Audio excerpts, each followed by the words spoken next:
www.bayhillnews.net is a parent body of Bay Hill News Network. We do Facebook Live for church service, funeral service, lecture, sporting activity. For more, contact at bayhillnewsnetwork@gmail.com or call 1784-529-8340. The Sports Block, SVG's newest sports commentary program on Bay Hill News Network, featuring hosts Roxelle John and Warren Oliver. Saturdays, 6 p.m. to 9 p.m. Informative? Check. Interactive? Check. Heated and opinionated? Check. Look out for special guests each week. Log on and speak out by calling 529-8518 to the Sports Block. Saturdays, 6 to 9 p.m. only on Bay Hill News Network.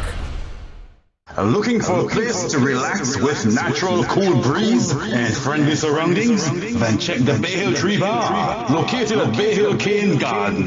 We have everything a bar will have. We also sell Shell 20 pounds of cooking gas at the Bay Hill Tree Bar. Sound Blast Entertainment exclusive rentals. We have LED bars, LED chairs, LED tables, trussing, speakers, and stage available. Bring your event to life with exclusive party rentals. For more information, contact 1-784-493-1361. 1-784-493-1361. Join your host, Ross Bishai, for Stepping Into the Light every Friday, 7 p.m. to 9 p.m. at Bay Hill Online Radio and Kankadi Radio. Ross Bishai steps into the light of food and agriculture, culture and liberty. Stepping into the light lifts the level of your self-consciousness, activates your collective security genetic code, raises your earthly vibrations. To win in this Armageddon, you must listen to Stepping Into the Light with host Ross Bishai. To call into Bay Hills News Network, the number to dial is 1784-529-8518. The Sports Block, SVG's newest sports commentary program on Bay Hill News Network, featuring hosts Roxelle John and Warren Oliver.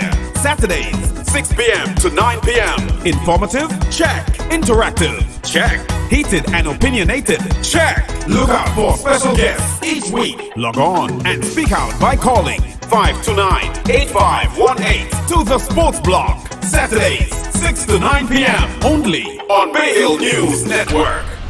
www.bayhillnews.net is a parent body of Bay Hill News Network. We do Facebook Live for church service, funeral service, lecture, sporting activity. For more, contact at bayhillnewsnetwork@gmail.com or call 1784-529-8340.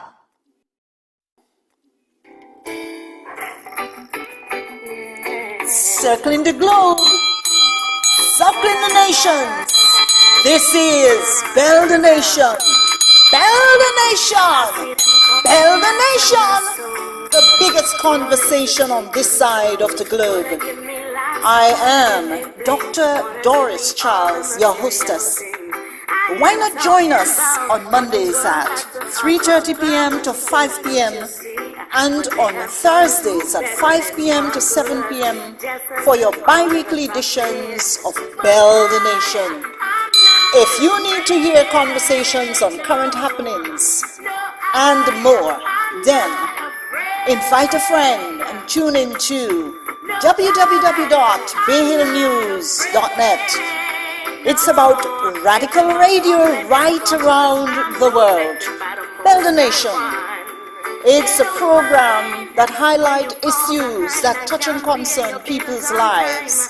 It's about the how, the why, the when, the where, the what, and the who of benevolence, education, jurisprudence, legitimacy, down to earth, no nonsense, affirmative action, talent, and training. It is informative. It's about opinions and, of course, nation building. Looking forward to your comments and calls. 1-784-529-8518 or email us at beldynation@gmail.com. Get in touch again at 1-784-529-8518 or email us at beldenation@gmail.com.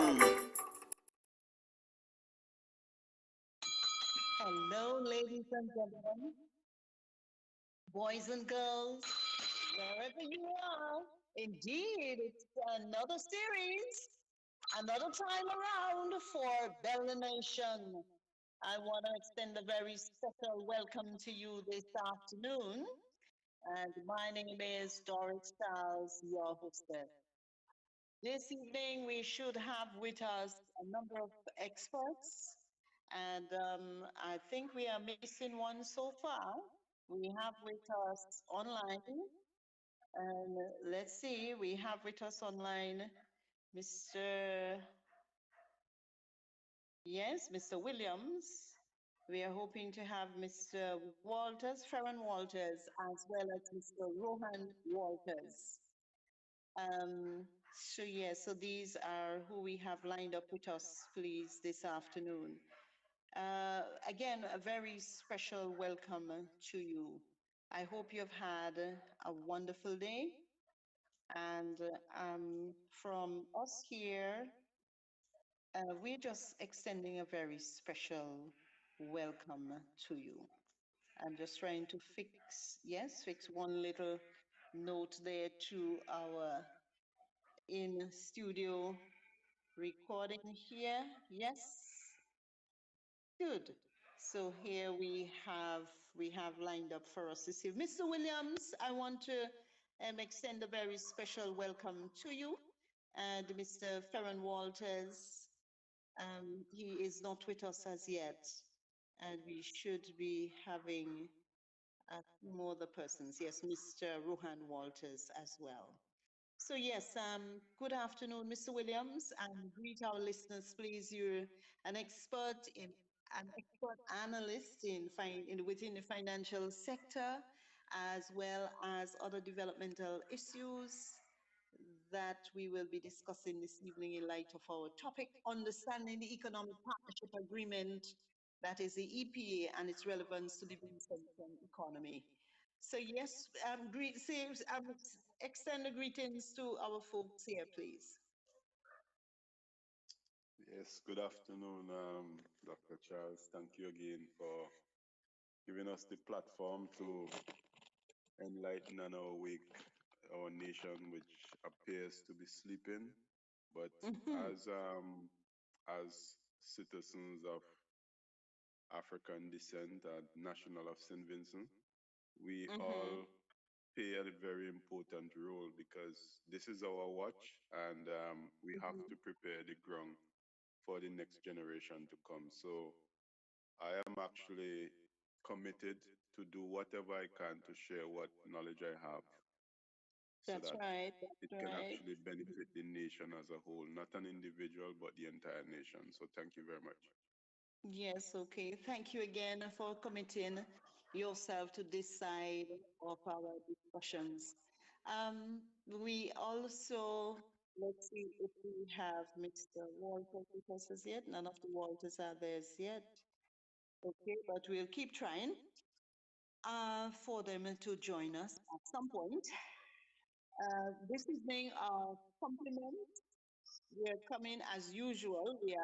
Our main sponsors this evening is BayHillNews.net. BayHillNews.net. It's about radical radio right around the world. I want you to check us out on the web. So it's www.bayhillnews.net. You want to call us on this program, it's 1-784-529-8518. And that is 1-784-529-8518. You will want to ring us. That is the number. You'll also want to text us. You can do that. Um, if you also want to send us an email, you can do that at belldnation. That is BLLDNATION, belldnation@gmail.com. That's belldnation@gmail.com. So yes, I trust you have had a great day today. I went on the windward side of the island, which is quite interesting to see so many people, so many faces. I think we are experiencing a dry weather, sort of dry weather conditions here in St. Vincent and the Grenadines. And that has implications for our agricultural sector, especially in certain areas. The grass is no longer green, it's quite dry and crispy. And it also has implications for the next item that I'll be speaking about of this and that when it comes to bushfires in our mountainous areas. What I find, Mr. Williams, is the fact that, um, let me see, within the last 5 years, I would have counted about 25 or 26 different fires that were happening in my particular area. So 5 into 25, about what? About five per year since I am in this particular region of St. Vincent and the Grenadines, and I find it quite disturbing. Of this and that, I'm asking, why do the fires continue? Is there a patrol of the mountain range? Is there penalties that are attached to persons who cause these bushfires, if at all? And whose responsibility is it to report these fires? I've also noted that there was at one point, there was the fire brigade responded to this area, and someone called to find out whether on the other side of the mountain where I'm situated, whether we would have had the fire raging in this area because it climbed, tongues of fire, just right up the mountain range, and that created a spectacle from where that person was living. Um, Bushfires. You have a word for Vincentian? Join me on this one here, of this and that. You have a word for Vincentian? A warning for those persons who are just playing the fool, I suppose. And I say persons, you know why? Because I'm told that before I came to this particular area, that there were known persons who were setting fires. Any word for persons who set fires to mountainous regions? Well, first, I it baffles me to see that if there's any pleasure or gain in just lighting a bushfire, because there's so many things that can happen, especially if you have a surge of wind, because a fire need oxygen, and especially if the wind is blowing rapid, that can actually cause that fire to spread, cover area in a very quick space of time. And you're talking about lives can lost and damage to property, and a property takes maybe months or even years according to traditionally we take a little and we build our property. So to destroy that by a fire, it's a lot is being lost. So it's for us to try and reach out to the people who may see the pleasure in doing these things to understand the why factor. Because at the end of the day, there's not really an explanation to just lighting a fire. And we try to address it. But as you said, it seems to be on the increase. So we need to try and understand a why factor, because at the moment there's no justification for it. But one of the things that we always say, the devil find work for idle hands. And poverty, it might sound a bit crazy what we're saying poverty, but poverty has a lot to do with a lot of things that we may see happening in society, and we may not agree it. But one of the things that we lack in still is to understand that there's certain psychological effects that can affect.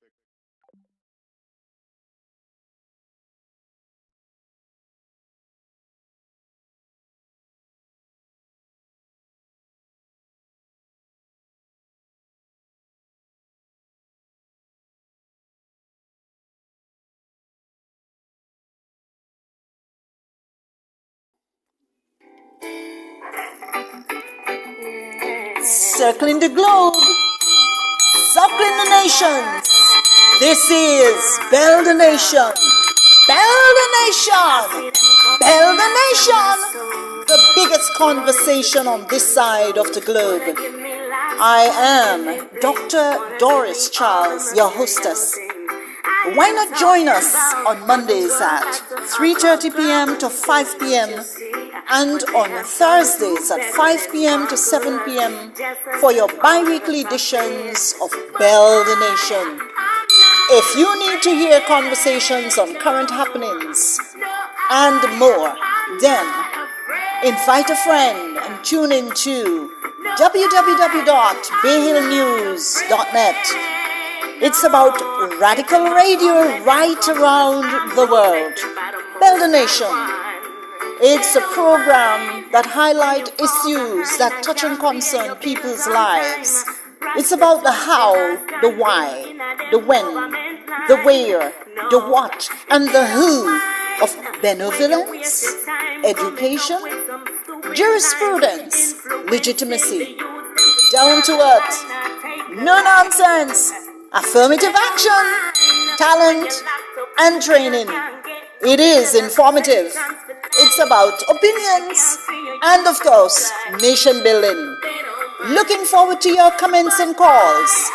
1-784-529-8518 or email us at belgianation@gmail.com. Get in touch again at 1-784-529-8518 or email us at belgianation@gmail.com. Hello? Yes. Yes, go right ahead, please.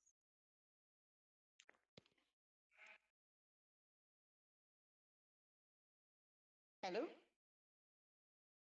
Hello? Yes, you go ahead. You go ahead, please. I thought you were actually bringing someone else on air. Am I still continuing? Yes, you are. You go ahead. I Oh, think we okay, have sorry. our wires crossed anyhow. We have our Okay. wires crossed with the Bay Hill News program that is on. So Yeah, yes, I I was just going to extend a bit, not on the same line of Excuse me, fire, please. Excuse me, but they're please. also Rohan have showing not you. okay. accepted the invitation for joining the group, so I can't add him in. He have not accepted the invitation, so we Okay. can't bring him in. Okay. All right. Thank you. All right. Okay. Sorry about that. That was from management speaking to us at this time. You go ahead, please. Yeah, I was also going to mention about the neurological disorder that's affecting us who actually, and it is actually some of the side effect of constant use of social media. In the Mm-hmm. UK recently, they had an issue where children would actually find themselves on these bridge that pass the motorway, or even Mm-hmm. anything that actually give you a bit of a elevation that vehicle is passing, and they find the pleasure of just dropping a stone down to see which one will hit a vehicle. Now there are people who have lost their life in the process.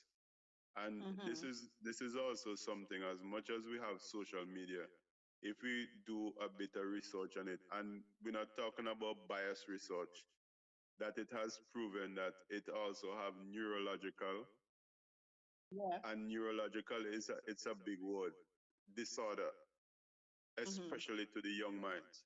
So as Mm-hmm. I do mention, as I said to you, that home we still at the crossroad of just looking at things physically.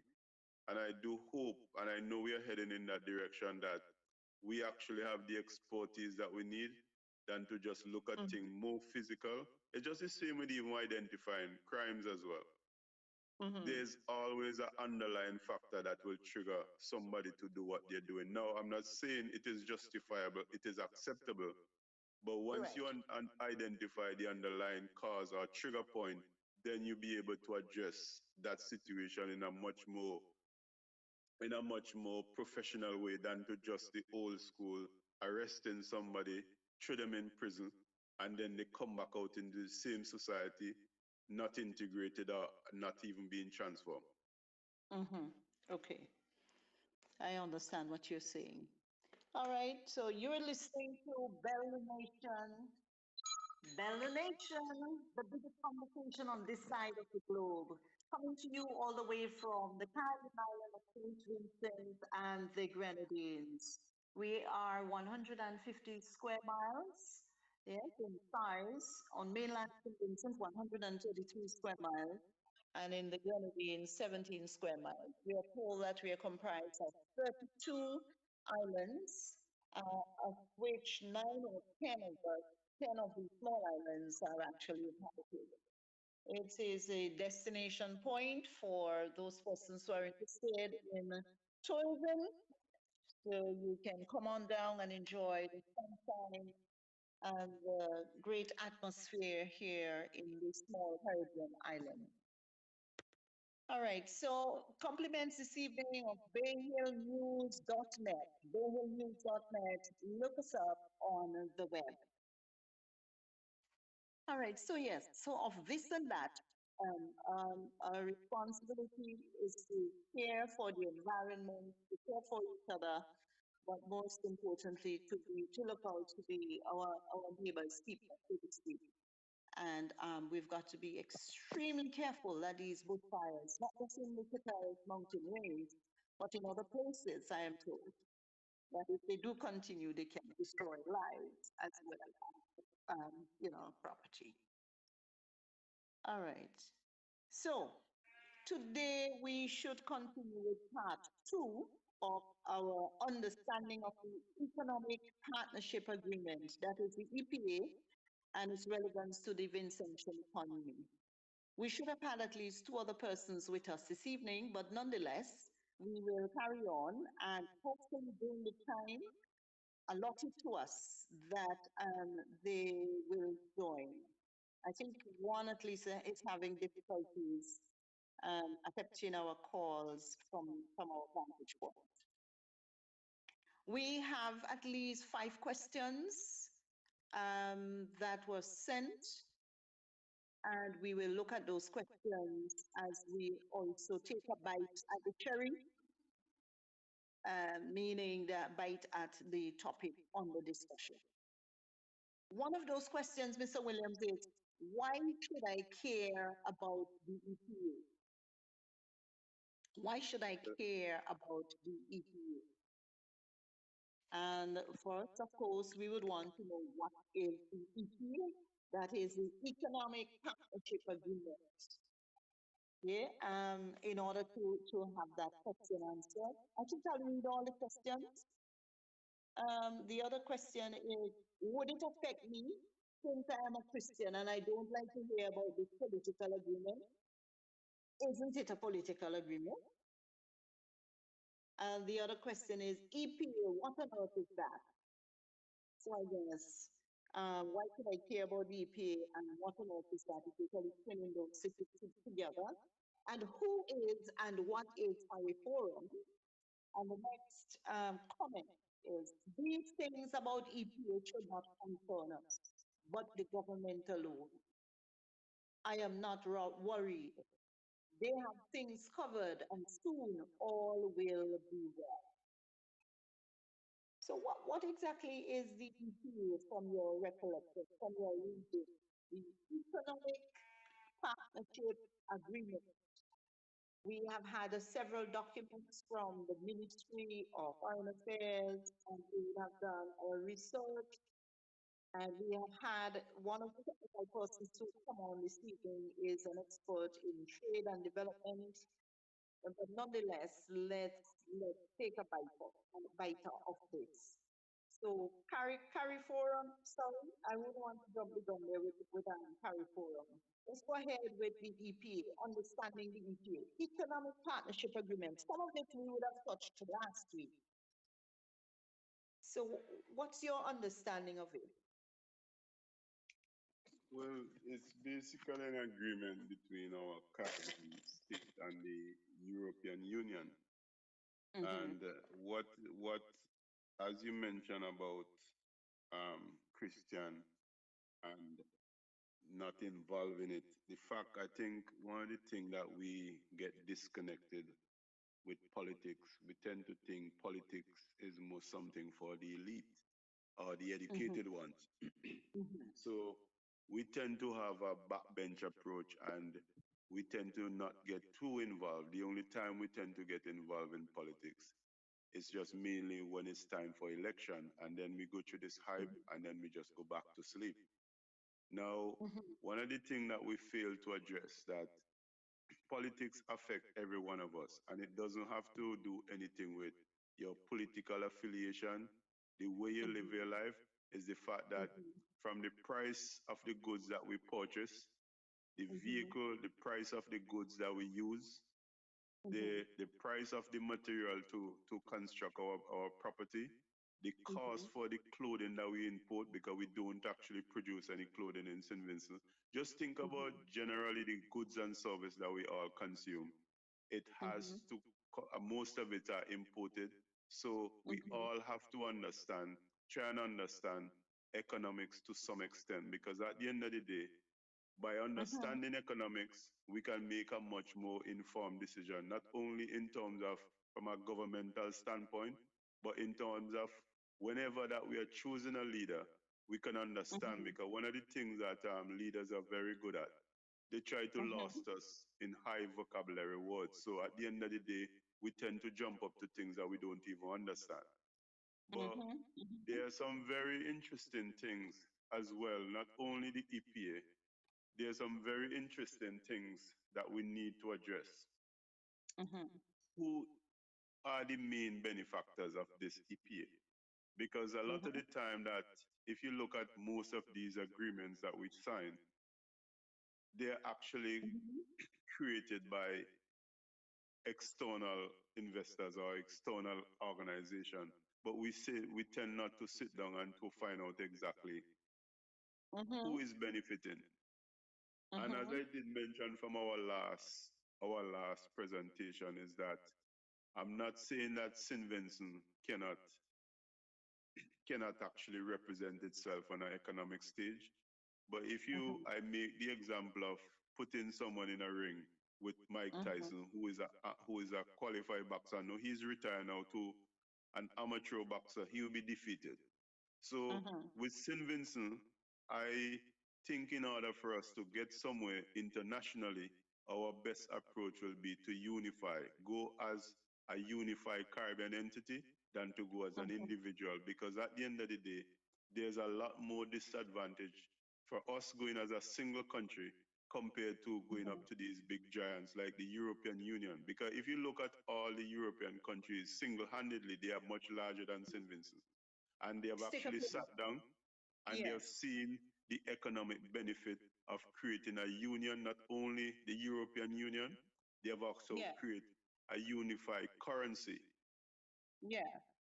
And Yeah. these are the things that we still lacking as a people because we're thinking that St. Vincent, we are independent. It's far beyond that. And there's a lot more that we need to learn. So this platform is a great platform that we start to get the nation, start to think a bit more international than to think a bit Mhm. more local and also understand how the country is being run. Because one of the things I would like to see change in St. Vincent is that we remove ourselves from this party loyalty and start Mhm. get caught up in this personal party political affiliation and start to vote leaders on what Mhm. they are presenting for the best interest of Vincentian and not voting a leader because of personal gain. Because at the end of the day, it's not going to help us in any way looking for personal gain when the rest of the majority of the country are being suffered. I hear you. I hear you. There are few things though in terms of qualification of this of our key points.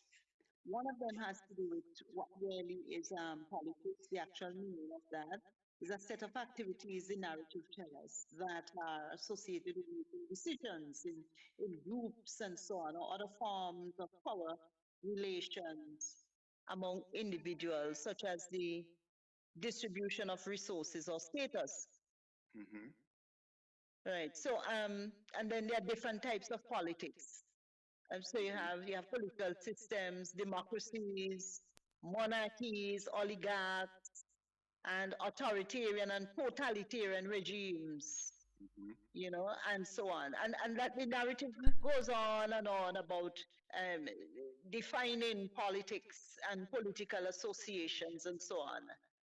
And is our government related to politics? Of course, it's closely related to politics. When we study politics, in essence, it is actually studying government, and you're studying that broadly. It's a study of how you exercise authority, and then politics is the art of government, the exercise of control within a particular society through the making and the enforcement of collective decisions. So what you have now is that if somebody says to us, and they did say, why should I care about the EPA? And whether would it affect me since I'm a Christian and don't like to hear about political agreement?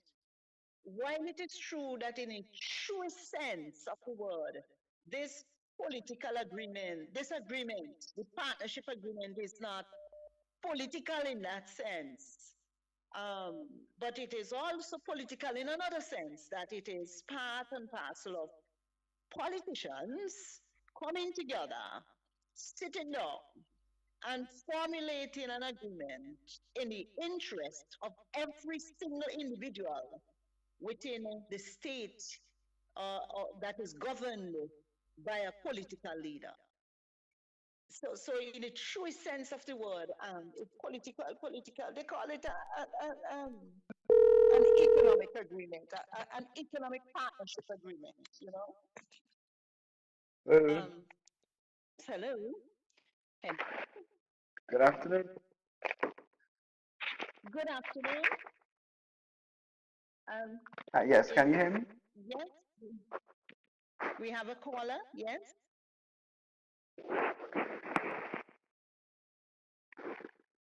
We have a caller online. Hello. Hello, this is Rohan. Yes, good evening. Is this Mr. Walters? This is Mr. Rohan Walters. Yes, it is. Okay, all right. Unfortunately, I am not sure what was happening. So I guess you will have to join us this way, and we welcome you, sir. We welcome you this evening as our expert analyst within government, trade, the areas of government, trade, law, and other developmental issues right here in the Caribbean. Thank you. Yes, we have had a few questions so far, and Mr. Williams has answered at least a few of them. And I guess I'm going to repeat them for emphasis sake, and then ask you to make your contribution before we get into the Caribbean Forum and the aspects of the Economic Partnership Agreement. Here now, the questions are, why should I care about the EPA? Would it affect me since I am a Christian and I don't like to hear about this political agreement? Isn't it a political agreement? And of course they ask, what on earth is that? Yes. What on earth is EPA, and who is and what is CARIFORUM? So I think the first part then is addressing the EPA. And if I'm a Christian or if I'm a Norwegian, as we would say here in the Caribbean, those persons who didn't go to church or who don't go to church, would the EPA or should the EPA affect us? Okay. Would you like me to respond? Yes, please, you go right ahead. Okay. Well, my thoughts on that would be fact that God put us on the earth, sub billion and subject, and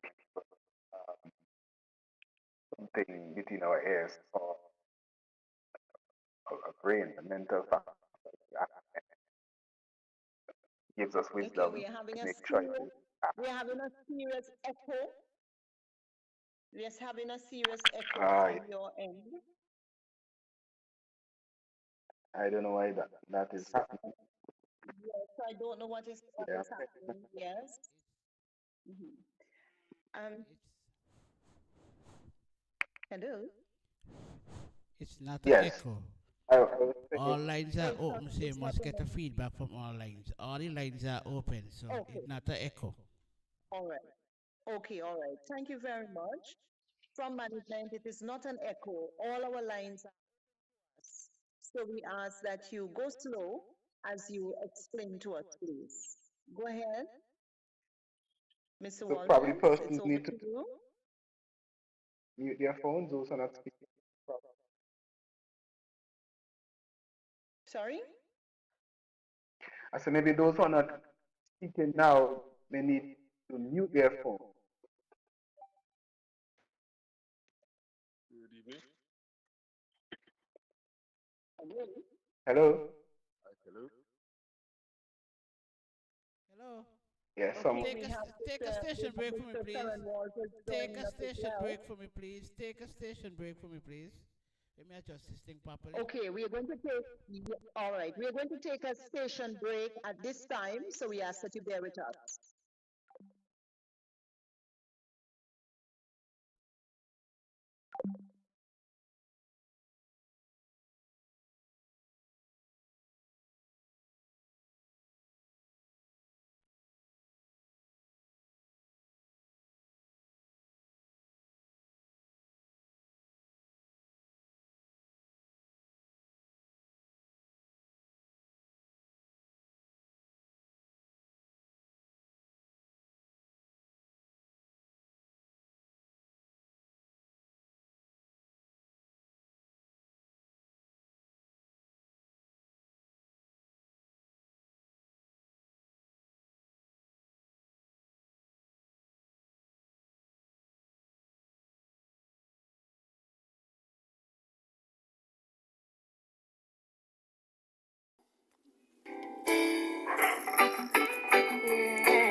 Circling the globe, circling the nations. This is Build the Nation. Build the Nation. Build the Nation. The biggest conversation on this side of the globe. I am Dr. Doris Charles, your hostess. Why not join us on Mondays at 3:30 p.m. to 5 p.m. and on Thursdays at 5 p.m. to 7 p.m. for your bi-weekly editions of Bell the Nation. If you need to hear conversations on current happenings and more, then invite a friend and tune in to www.bayhillnews.net. It's about radical radio right around the world. Build a Nation. It's a program that highlights issues that touch and concern people's lives. It's about the how, the why, the when, the where, the what, and the who of benevolence, education, jurisprudence, legitimacy, down to earth, no nonsense, affirmative action, talent, and training. It is informative. It's about opinions and, of course, nation building. Looking forward to your comments and calls. 1-784-529-8518 or email us at belgianation@gmail.com. Get in touch again at 1-784-529-8518 or email us at belgianation@gmail.com.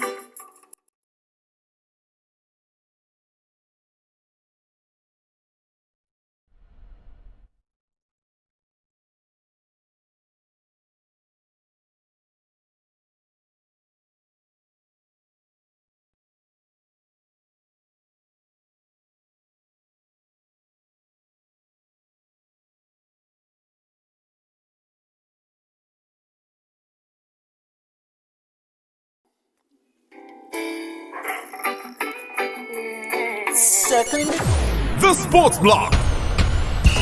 SVG's newest sports commentary program on Bay Hill News Network. Featuring hosts Roxelle John and Warren Oliver.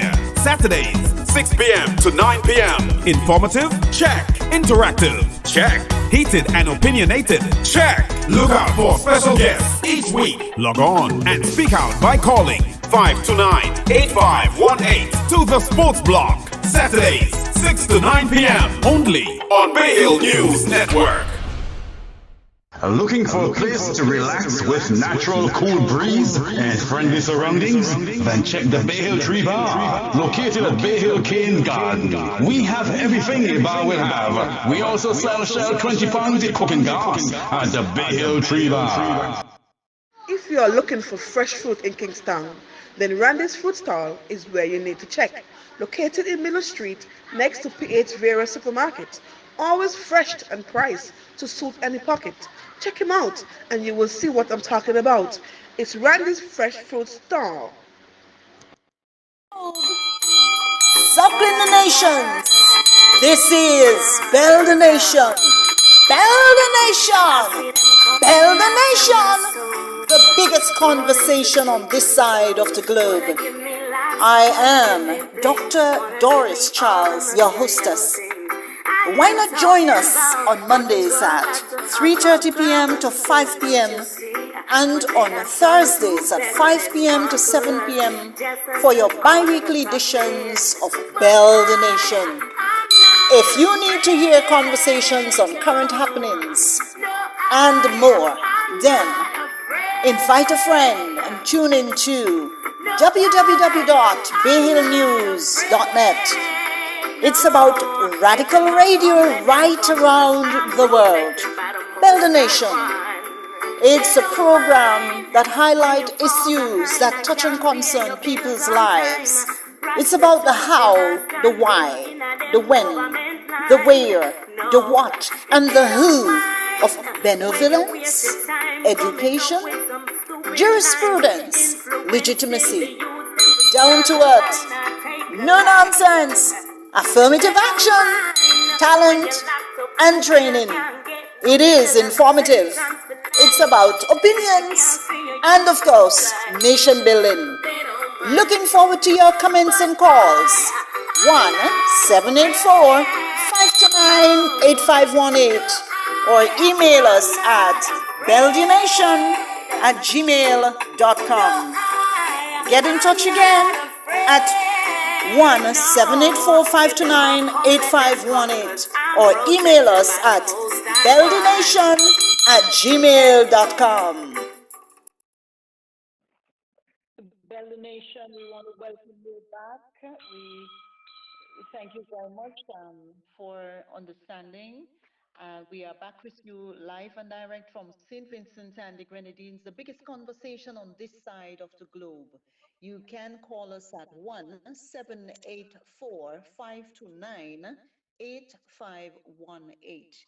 And this evening with me are experts in the field of finance and developmental issues, and that is Mr. Williams, Mr. Gerald Williams, and we have with us Mr. Rohan Walters, expert analyst in government, in issues that touch and concern government, trade, law, and other developmental issues. To date, we have not had Mr. Ferran Walters as yet, who I'm thinking will be joining us very shortly. Welcome, gentlemen, and thank you very much for bearing with us this evening. And we were at the point of discussing the relevance of the EPA to the Vincentian economy. And there were some questions we started with. And there were some folks were asking, why should I care about the EPA? So at the point just before we broke, I was asking Mr. Rohan Walters, um, why should we care about the EPA? Why should a Christian or non-Christian, a Vincentian generally, care about this? And is it a political agreement? You know. Okay. Yes, go ahead, please. Yes. Good afternoon to all again, and thank you for listening. Yes, so Yes, please. why should I care? Why should a Vincentian care? Why should a Christian, why should a non-Christian care about the EPA agreement? Yes, I you're back. You're back. Thank you, Mr. Ferran Walters. Yes, go ahead. I will basically say briefly that we are citizens of the world. We Okay. placed here on Earth. We are not placed on Pluto, on Uranus or Saturn or Mars. We are on the Earth. Issues that concerns the Earth should concern us as well. And Jesus specifically tells us that the law is for the just and the unjust. Um, and he also said, give unto Caesar what belongs to Caesar, and give unto God what belongs to God. When he created man, he put man in the earth to till the earth, to subdue the earth, and fill the earth, and take charge over the fishes of the sea, the birds of the air, everything that moves on the face of the earth. He gave man territorial jurisdiction over. So, for that reason, anything that is government, quasi-government, political, unpolitical, as we classify them as political, concerns of us again, and for that reason, because we live here, issues of life should be concerning to us as well. Right. Okay. All right. Any thoughts, Mr. Walters, Mr. Ferren Walters? You were making a comment during the break. Go ahead, please. We welcome you, our expert in insurance within the insurance sector. We welcome you. Yes. Yes, good evening again, and it's good to be here with the panel and the fellow researchers across the diaspora. Good evening to all. Thank you. So we on the same question as to why should it matter, or why should we concern ourselves with it? Yes. Yes, so great. And like I said, we could be plural in our thought. We could think as an individual, and as the famous question is asked, what's in it for me? What's in it for me? And we could take a nationalistic approach and say, well, yes, if this is good for my country, if we bring benefits to my nation as a whole, for sure. I mean, I'll want to support, be a part of, and see how I could even contribute, for the upliftment of for the success of such a program, But as I was saying, the drawback there now is the mindset as you really turn on the microscope, so-called programs or initiatives, as I thought about it earlier, the word partnership that is used, I mean, so almost loosely in the expression, the partnership agreement, and as you think of partnership, really, you wonder where is the partnership, Okay. Because as one would realize, we did not have a say, as it were, in the development of this idea. I mean, we did share from the foundation our thoughts or our approach towards it, if any. It was handed down. So where's the partnership? And really and truly, and for partnership to be successful, each person brings something. All right. So really, just look at it with that simple point of view. Realize, it's probably just water and duck, but maybe there's nothing really there. To really be proud of, to really want to associate with, even as an individual and as a nation. But ideas as global governance and world dominance, you realize that that's how these things gradually take root. They become disguised with agreement and trade arrangements, and you realize we acquiesce ourselves into, sometimes.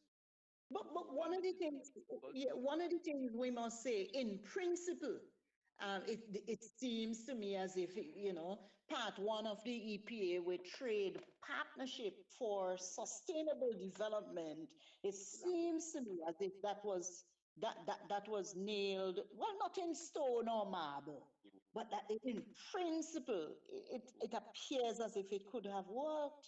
Because it said the opening section was important because it set the context of the provisions, including the relationship between the EPA and the Cotonou Agreement. And that Cotonou Agreement came before this. That Cotonou Agreement in principle should have ended in 2020. However, the outline and in this first section of the EPA, that is the Economic Partnership Agreement, that should, based on what I've read, and I'm subject to correction, one pillar of the Cotonou Agreement, this EPA should have replaced, and that is of the main pillar would have been trade, right? And so the broad objectives that are outlined and the principles of the EPA, that is part one of this EPA, and it presents the general terms of the trade partnership between Europe and the CARIFORUM states. I remember I was saying just before the break there that the 15 states within CARICOM plus the Dominican Republic, thereabout, that forms, and I'm not sure if there are other states though, but that form CARIFORUM or the Caribbean Forum that relates to trade and development issues. And the objectives, they say, is as a trade agreement, that is this um, EPA, Economic Partnership Agreement, as a trade agreement with development components, the narrative tells us that it was designed to open up and enhance trade between Europe and the CARIFORUM states by removing barriers to trade between them and by improving the CARIFORUMs, that is the islands within the Caribbean Forum, to increase their capacity to trade and to do so competitively, and they say the objective is enhanced open trade and that this EPA should have provided us with an expansion and improvement of CARIFORUM's industries and economic growth by enabling our states to develop their exports and to do so through services and a wider range of goods in which they would have not a competitive advantage but a comparative advantage. And you're telling me, Mr. Walters, that that has not happened, Mr. Ferren Walters. You're saying that that has not happened. Well, you can prove me wrong. We could Mhm. call extent to what has happened for economies in the area of balance of Mhm. trade and foreign exchange over the last 2008 to 2000 now, 2022. Mhm. Mhm. We are in 2022. Yes, all of it. Yeah. Mhm. How has our trade with the European Union or Europe, that is, Mhm. certainly been enhanced, or what new Mhm. strategies are put in place? What Mhm. new products did we bring to the market that we're exporting Mhm. vigorously to Europe, which is bringing our foreign exchange? Have we Should, seen should, it? should we say that the the while I'm getting this impression that while the CARIFORUM states could actually be trading or hope to trade or they hope to trade within this framework, that they were also at liberty to do like bilateral trade agreements with others. Yes? Um, and that is also significant.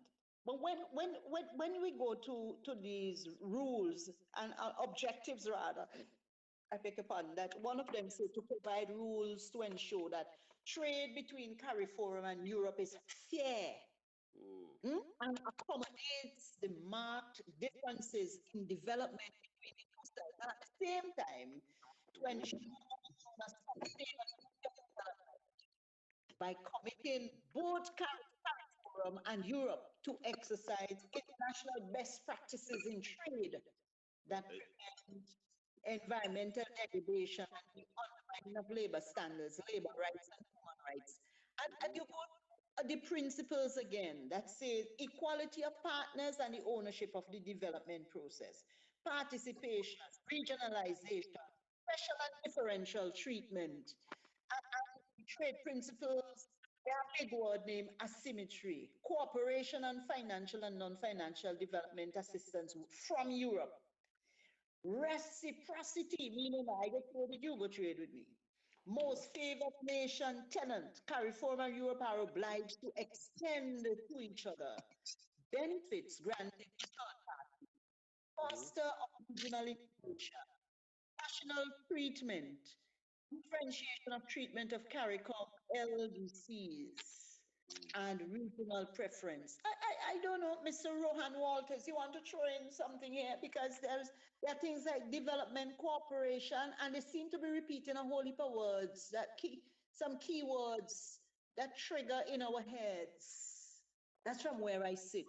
As if there is a genuineness about this whole concept, this whole But thing about but trade and development for a region. Yeah. before one jumps in, may I just say something else? Yes. And like I said, the ideas they're noble, the songs plausible, the songs aspirational. As Mm-hmm. one popular term was in this country some time back. But Yeah. really, all right. So this arrangement or agreement was established to be effective in 2008. The Yeah. Caribbean civilization was there for the last so many years um, Mm-hmm. uh, in existence, and Mm-hmm. the originators of this idea would have known Yeah. the situation or the reality of the Caribbean. Um, Mm-hmm. or in the small island states in Vincent. If the strength of this thing was going to be on trade and export and marketing and resources and so forth, productivity. I mean, maybe what could have been more instrumental as well to enhance this or to make this a better reality. Why not given or give St. Vincent and Grenadines these couple of manufacturing or companies that and those people Mm-hmm. that supply to some degree Mm-hmm. in the raw material or some part of the product to be fit in Europe. I mean, we haven't created the next major new exporting product since Mm-hmm. 28. So how could it be fair and where is reciprocity? Sorry. Mm-hmm. Um, Reciprocity, yes, I yes, understand. Yeah, yes. so we want to take in What I've Mr. noticed is Sorry, you're not like finished. Okay, sorry. Mm-hmm. yes, sorry. But what I could tell you though, with a Mm-hmm. critical eye, that right here in St. Vincent, what you're seeing Mm-hmm. is being the proliferation of I mean, one, two, three, four, five, almost six, seven Mm-hmm. new online shipping agencies Mm-hmm. where the shopping online business in St. Vincent has escalated by a double, I mean, over 300% Mm-hmm. from 2008. There are a lot Mm-hmm. more companies that are offering online shopping, online Mm-hmm. shopping, the US mailbox straight to St. Vincent. What we see here is really the capital flight more than anything else. The money going out Mm-hmm. because you're buying Mm-hmm. from North America. Mm-hmm. And Alarmingly, not you, and not Europe, and not Europe. well, Mm-hmm. because England for sure, the English Okay. market, Oh, okay. as All some right. Well, you have European yes, you have. Okay. Mm-hmm. parts, but yes, the European market we accessing Mm-hmm. it now from UK especially. Mm-hmm. All right, but yes, again, Okay. it's right Mm-hmm. across there. All right, but I'm saying I don't Mm-hmm. know if it's because of this agreement why it could have been so easy to establish all these online, shipping companies per se. But if so, Mm-hmm. that worked because we're now buying a lot more goods from North America and Europe right now because of the ease Okay. to shopping Mm-hmm. online. Mm-hmm. So, and then Yeah. is that fair? Mm-hmm. So that's my two cents right now. Okay. Yeah. Yes, Mr. Rohan Walters. Yes, I totally agree with Foreign and the issues raised here just now. But just to highlight some of the countries who are partners to the EPA, Economic Partnership Agreement, from a CARIFORUM Mm-hmm. standpoint, we have Antigua and Barbuda Yes. coming out of Mm-hmm. Barbados, Belize, Dominica, the Dominican Republic, coming out of Dominica, Grenada, Republic of Guyana, Republic of Haiti, Jamaica, St. Christopher, Nevis, St. Lucia, Mm-hmm. St. Vincent, Queens, the Republic of Suriname, Republic of Trinidad and Tobago, Mm-hmm. and the one part, Belgium, Bulgaria, Czech Republic, Denmark, Germany, Estonia, Ireland, Hellenic Mm-hmm. Republic, Hellenic Republic, Kingdom of Spain, the French Republic, Italian Republic, Cyprus, Latvia, Lithuania, Luxembourg, Hungary, Malta, Kingdom of Netherlands, the Republic State of Austria, Poland, Portuguese Mm-hmm. Republic, Romania, Slovenia, Slovak, Finland, Sweden, the United Kingdom, Great Britain. I rushed that. Mm-hmm. So, reciprocity, where does it Mm-hmm. exist? So we have a Mm-hmm. strain of uh, mixed languages, cultures, Mm-hmm. Mm-hmm. one, um, location, proximity, Mm-hmm. um, and think of these economies of scale and economies of scale. We can Mm-hmm. think of competitive agreements or antitrust issues, having gone through, I haven't read it in its entirety, but the agreement, I can't recall Mm-hmm. reading anything about the competitive antitrust issues We can think about horizontal agreements. These are agreements between firms, same level in the product chain, such as all manufacturers, distributors. Then you have vertical agreements between firms at different levels of production chain, such as manufacturers and distributors, firms in the raw materials supply sector. Where is the level playing field? Where is the synergy between firms in Vincent Economy per se and firms in Luxembourg, firms in the UK, in terms of product expertise, technical expertise, standardization. It exists. It's actually in my mind. It's a misnomer. The playing field is inequitable for all sorts of reasons. I just like to read something here from Adam Smith on collusion, 1776. People often say trade sells, even for merriment and diversion, but the conversation ends up in a conspiracy against the public or in some contrivance with prices. Adam Smith followed the caution that governments should avoid policies that require collaboration by rivals and businesses and therefore provide opportunity for collusion. So in my view, what we have is a collusive market that has set up to franchise the region, even though on the face of it, sounds perfect, sounds nice. The aims and the objectives are noble, they are well founded. In my, with the exception of, I did not see anything concerning anti-competitive rules. But it's very impractical when you're going to match, say, a company in the UK whose GDP is more than the whole island of St. Vincent and Grenadines. How? What are the reciprocal means of trade? It does not exist. As Foreign rightly said, the EU countries who are part of this, they're fully aware of the system that exists in these islands. To what extent they seek to develop or build up the manufacturing sector, build up the agriculture sector, build up companies doing goods and services and so on. We just sign on to this at a more base level and started actually in the red because when you think of economies of scale, you're thinking what a company needs to produce to maximize its profit, its output, that and extent it will not affect its bottom line. We have started in that category actually on the back foot. So the agreement disenfranchised the region, even though, as I said, it is on face of it, fantastic, it seems global, but the machinations and the outworkings and the structure and the practical aspects of it decries logic and practicality. I'll just pause Absolutely. on that. Okay. Yes, Mr. Williams, any input at this stage? Because I am also going to pull out another section and let's have a bite of this. Yes, go ahead. Your Yeah, thought? well, before I actually comment, I don't want it to come over as if like the panel is more anti-trade. I'm going to Okay. try and neutralize it to mention some benefit of trades, but then I'm going to also expand on what Mr. Walter said as to what they are bringing to the table, and that was a very powerful point you have actually made. So Okay, before I so get while into you quite gather a your bit with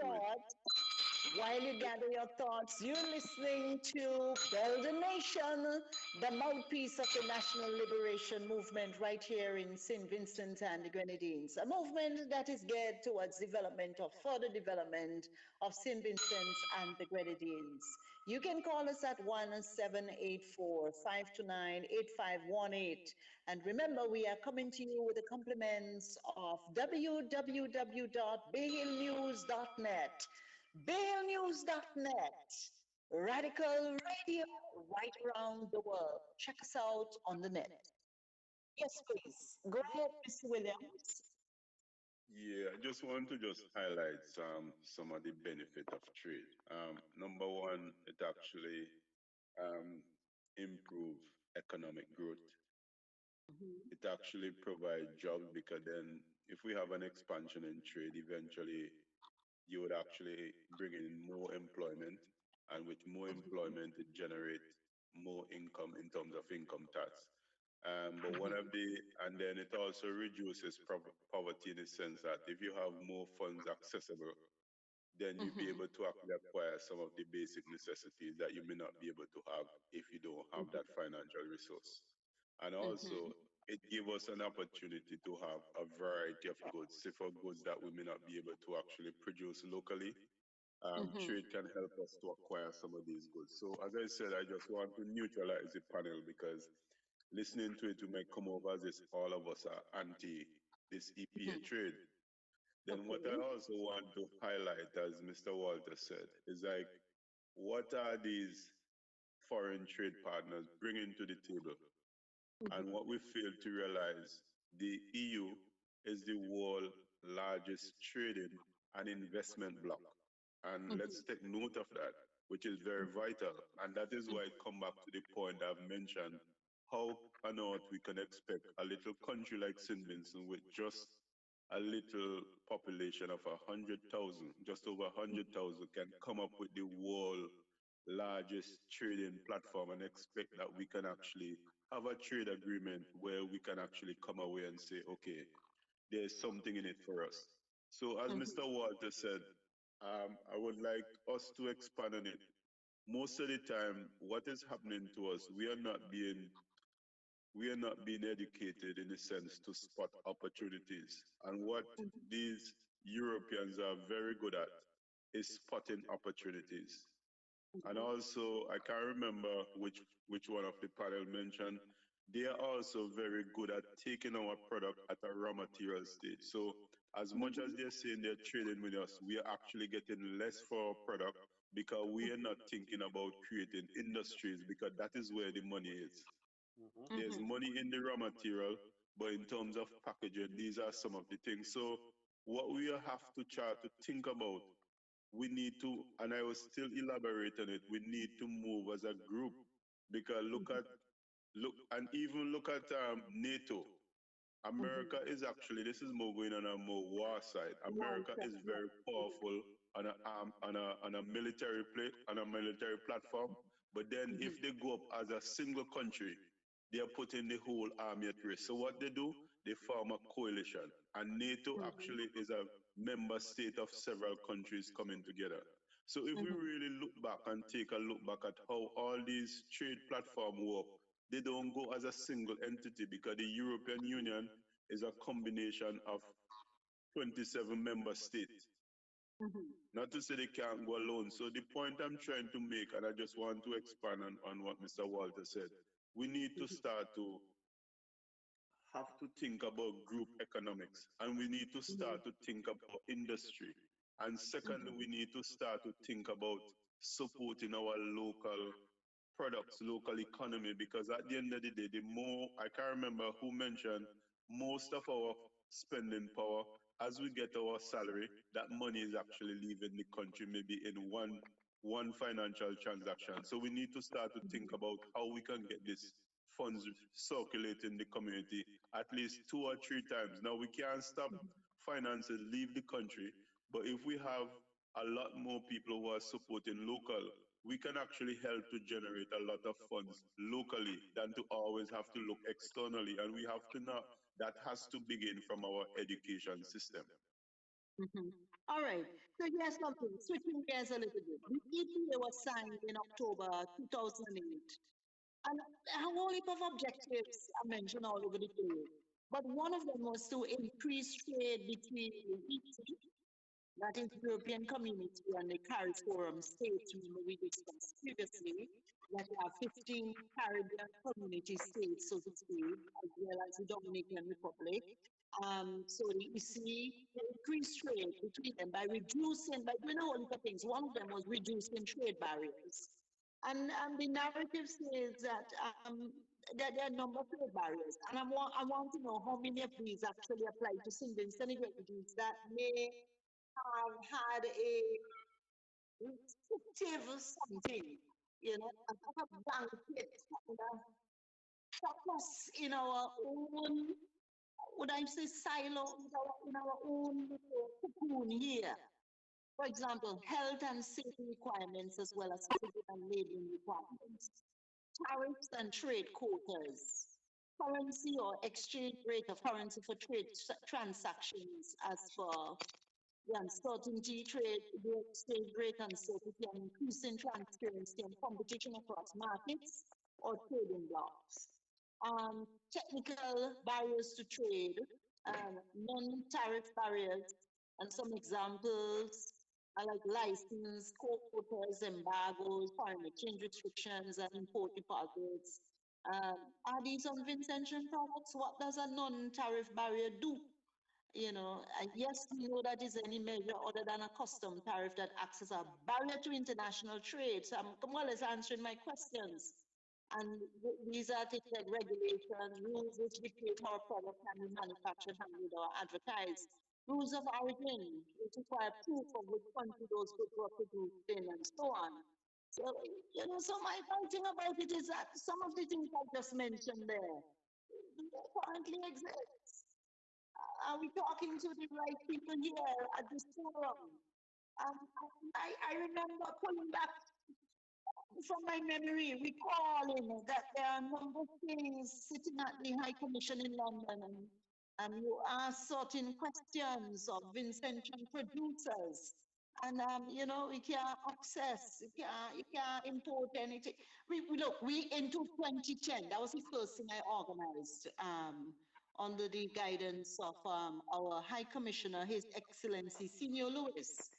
And we were having a display for a trade display. And due to sanitary and phytosanitary conditions, we couldn't bring in, I think it was people down in place down in Barrelly. They were doing chicken ham.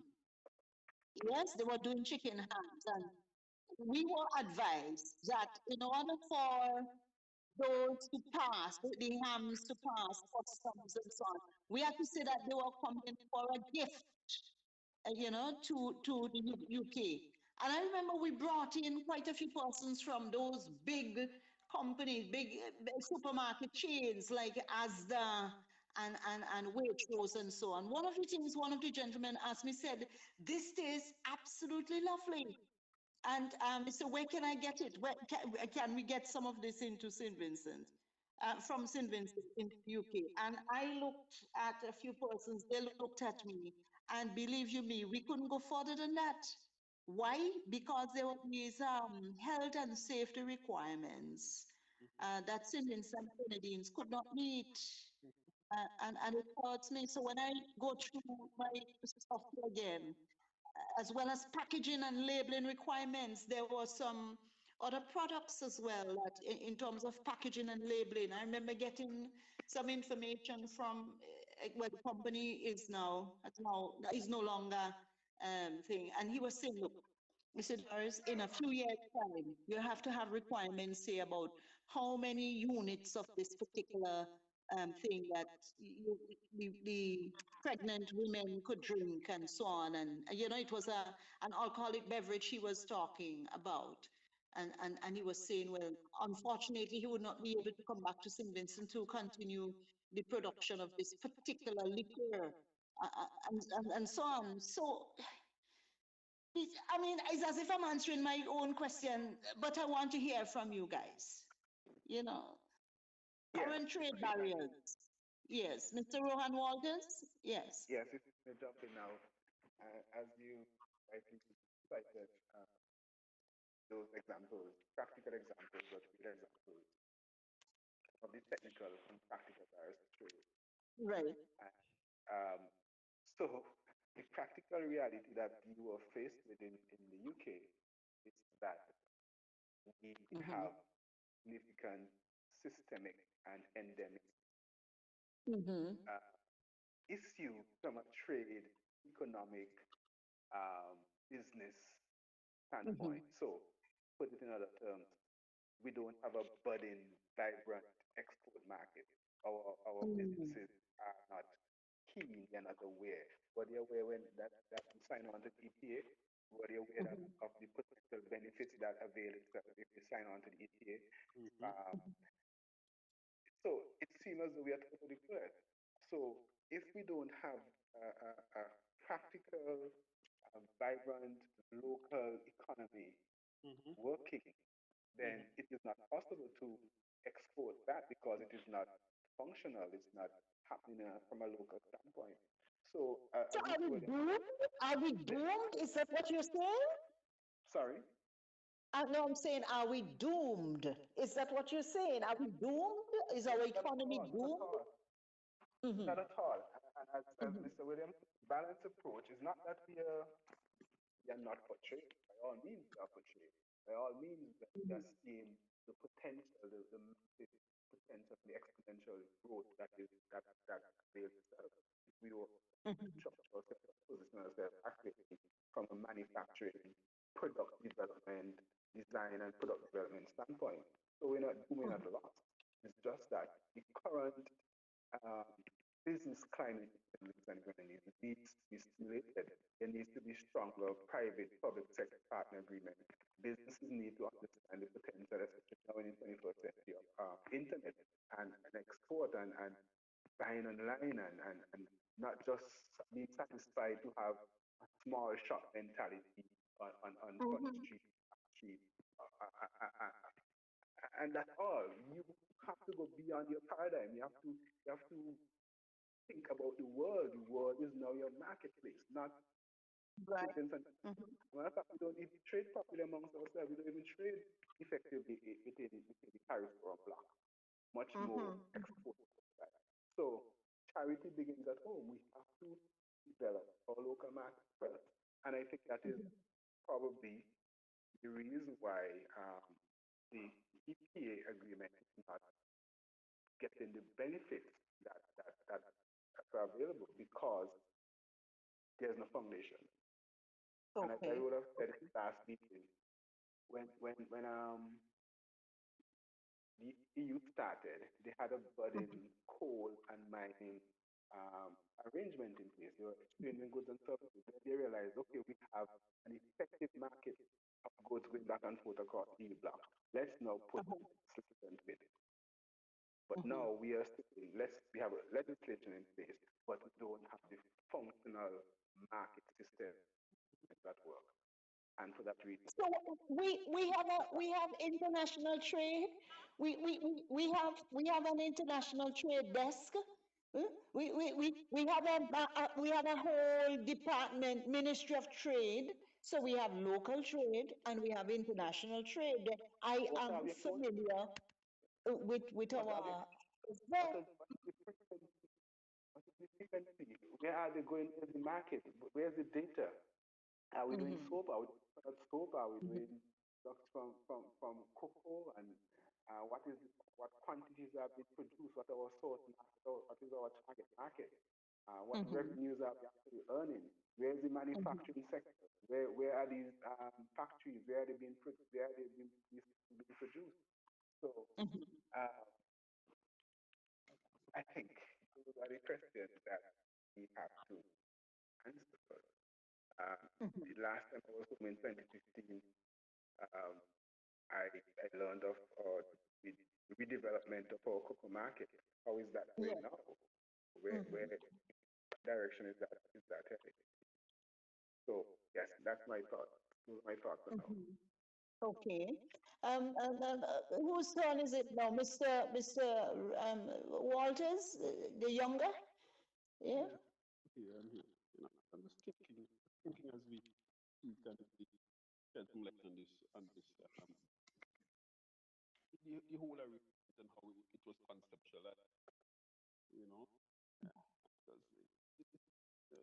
because it's looking so more and more far-fetched.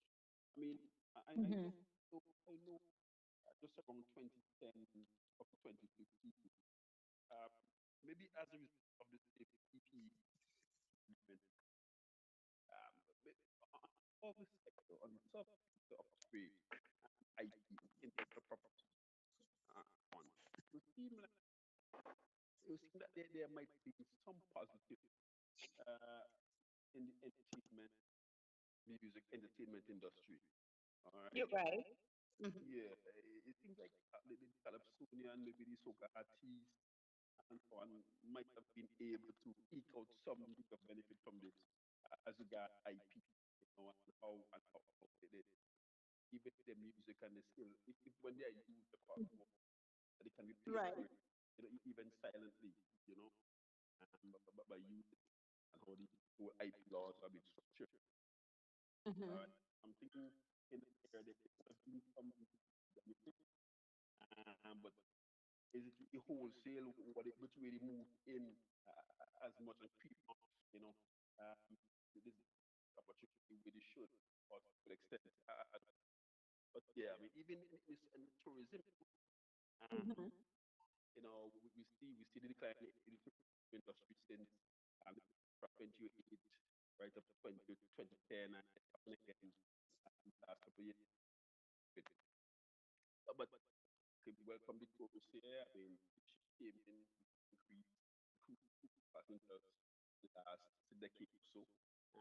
But once then we ask, okay, a cruise ship comes into our port, 1,500 people on the ship, average size cruise. Let's say, even half of those passengers disembark and walk to Kingston. Yeah, of the 1,500, 800 comes off, walk to Kingston. They cannot go into one store and each them buy the same item. A craft, you know, a piece of art, something that we produce local. I mean, because again, our lack in volume, our capacity to produce on a large scale, so we can export on a large scale. And even customers come here at a cruise, they come off, they come back, they walk to Kingston. Oh yeah, it's lovely. So can I have? I mean, 100, 500. You can't go into one establishment and they might get it.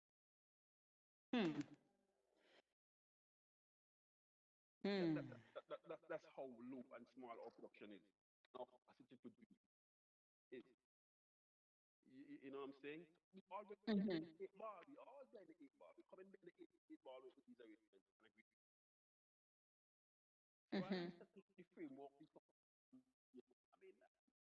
Europe, every now and then we hear that they give money for aid, there's money coming for farmers, for agriculture aid, you know what I mean, funding for this. Okay, the funding scheme for the farmers after the loss in the banana industry, let's diversify my product. But that's it. Where has those been channeled? Are we seeing the results of those? I mean, was there really a framework set up now that we could have at least a solid product that has banana? Where is it? Up to now? You know what I mean? We still haven't seen it yet. So what is that major agricultural product we export back to Europe? It cause Pan America, Costa Rica, those trade they had preferential trade agreements had with Europe.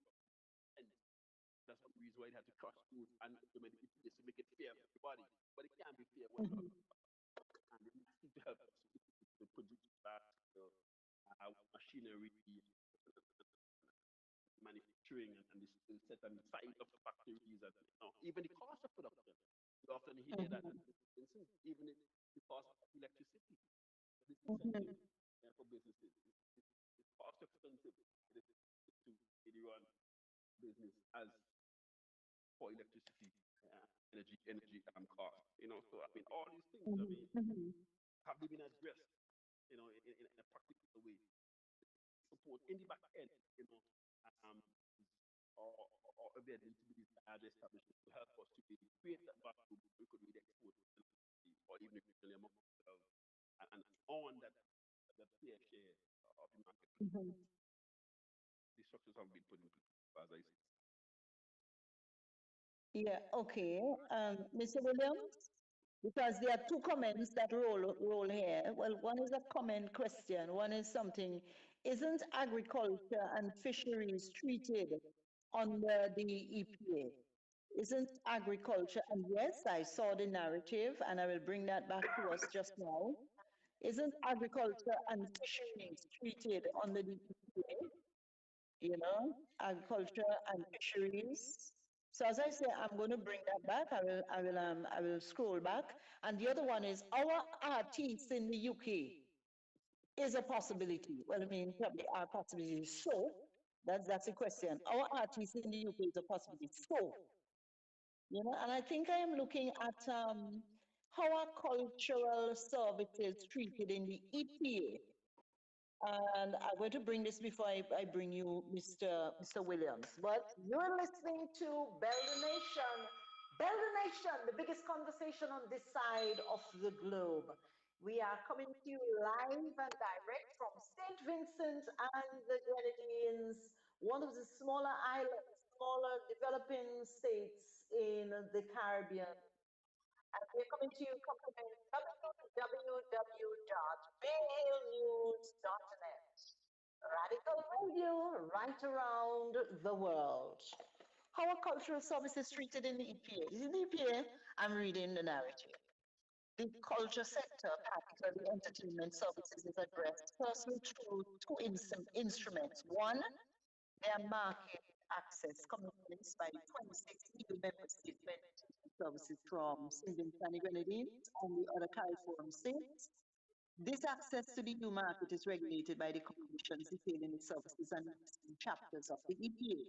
And secondly, there's a special protocol on cultural cooperation that sets out the framework within which CARIFORUM states and EU member states shall cooperate in a wide range of cultural activities and exchanges of cultural products.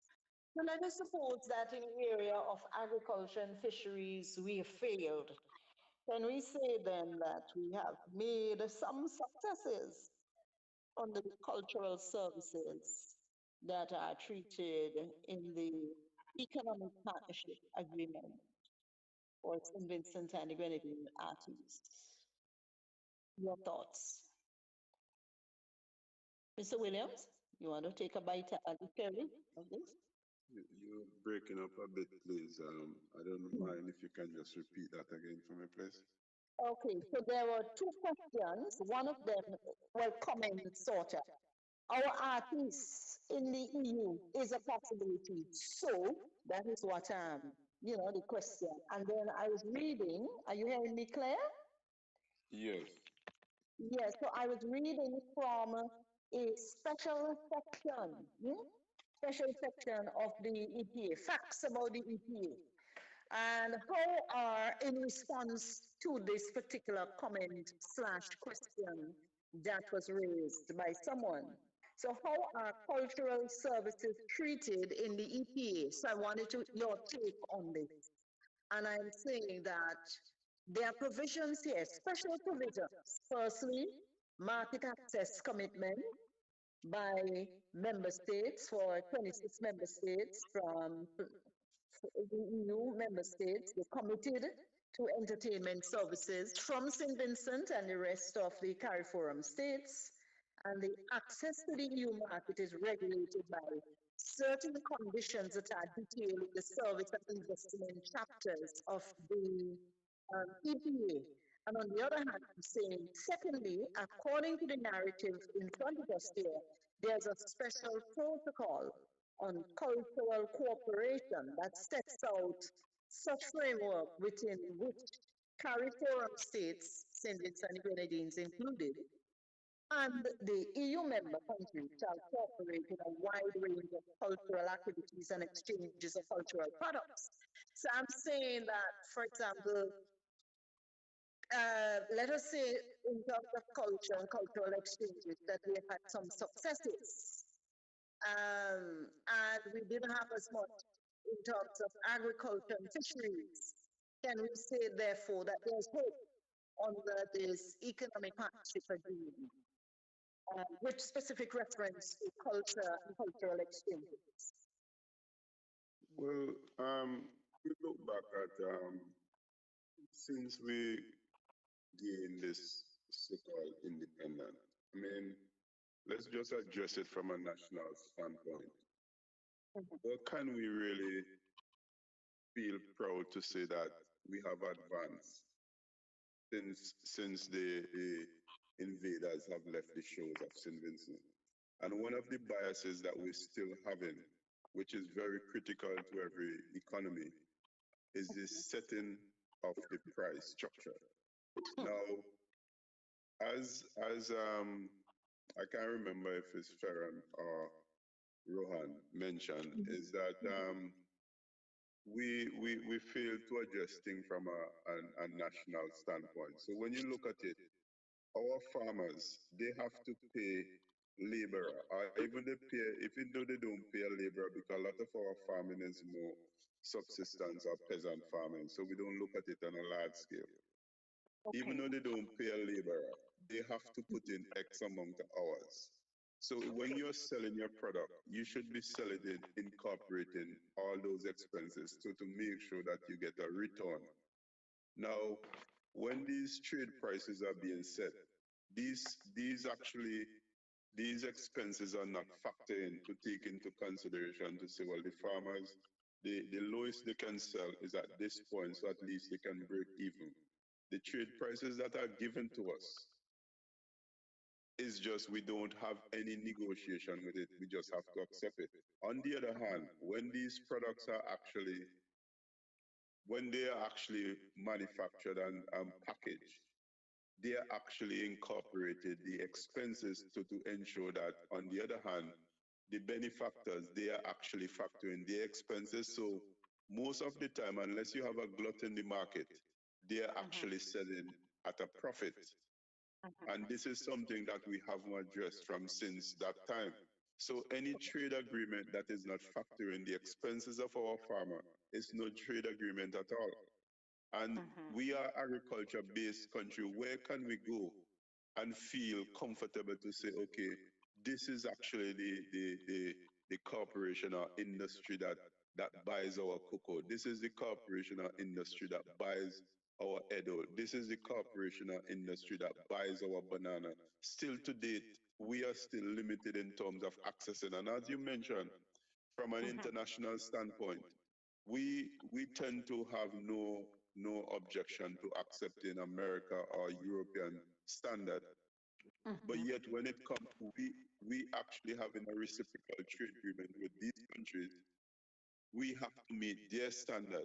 So there tend to always be so many biases, but then yet, as Mr. Walter said, we are not seeing what they're bringing to the table. All we are doing is giving up our signature and our agreement, but there's not really any benefit for us at all. So we need to start to address these trade agreements from a local standpoint, build up our standards, start to get into the mindset of supporting local. Then we start building industry, and we'll have to start from the grassroots because our way of developing, instead of we start developing ourselves and then we expand, we always have to look outside, and outside always have their biases because they are always the benefactor, not us.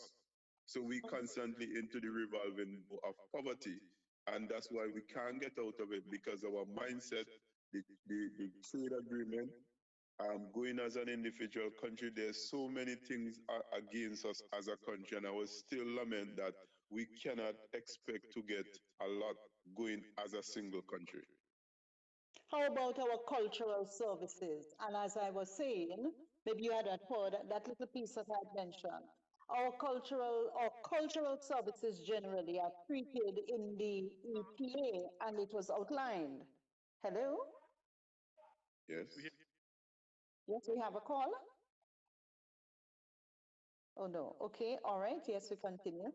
Um, so there was this mention of market access opportunities in the entertainment service, the type of entertainment services that can be provided by Vincentian Entertainment and other cultural service providers, and so on. There seem to be some good, having looked at the narrative here, specific to how the facts on the EPA cultural services in St. Vincent and Grenadines. So I'm saying that even though we may fall short on the important aspects of agriculture and agricultural services, then can we say that there is a good that has come to us as a result of market access opportunities within the entertainment services under the EPA? Yes, if I may respond, um, can you hear me? Yes, I am. Yes. Yes. I can't say I have expert information as to what is happening in a local context with respect to culture and the exportation of culture. But what I would say is that the field is wide open Right. for the reason that we are interfacing with the world, and the EPA provides for services as well. So from a cultural standpoint, what our service providers or what our artists need to do is ensure that their artworks, their creation, that they are protected, uh, paid, well patented, that they have property rights, uh, so that these uh, things are not stolen, they're not used, they're not you know pirated. So that is something that has to be a conversation that be taking place in local arena, um, from a from a, from a social standpoint. Just an expression that Kid White Denner would have said years ago, that when we eat a banana, Mm-hmm. we peel the skin off, we eat banana, we throw it in, and that banana Yes, yes, yes. no more. Of course, we'll get another one to eat. But when we create intellectual property rights, it is indefinite, it's transgenerational. So what we need is a market that is flourishing from both contexts, both standpoints. Intellectual property of artwork, of artists, their songs, their music, craft, painting, um, all sorts of intellectual property creation ideas supported by a solid base in strong import, strong and export. Sorry, both was working in harmony.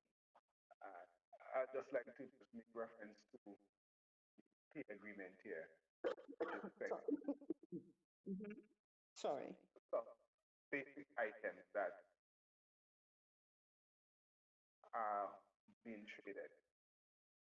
So, of course, the agreement is expensive, so I'd just like to highlight one aspect of it. We have bellies, both for breeding, both for wearing, weigh not more than 270 kg, belly cows for breeding, bellies cows for rearing, um, bulls for breeding, Dominica bulls for breeding, Dominica bulls for cows, you have Grenada bulls for breeding, you have Guyana bulls for breeding, you have Haiti, Jamaica, Wicked Davis, sitting not in that block, Sadie Sinkis, bulls for breeding, St. Lucia bulls for breeding, Suriname, Trinidad and Tobago, St. Vincent in this block, bulls for breeding. Then within the next block, Belize, um, uh, Dominica, Grenada, Guyana, St. Vincent there, just for purposes. The other block is Belize, Dominica, Grenada, Guyana, Haiti, Jamaica, St. Kitts, St. Lucia, Suriname, Trinidad and Tobago, St. Vincent, one reference. The next block, St. Vincent, is not reference. The other block, one reference to St. Vincent. It's another large block, one reference to St. Vincent. The other block, no reference to St. Vincent. It goes on and on. So, what are we exporting? And blockade, Antigua, Belize, Dominica, Grenada, Guyana, Jamaica, St. Kitts and Nevis, Suriname, and then we have to be referenced. Mm-hmm. And as I said, it goes on and on. So going back to your question and what Yes. Mr. Williams said, definitely there needs to be both worlds working in tandem. So we have a vibrant protection of our intellectual property rights, our creative work, Intellectual property. Yes. Mm-hmm.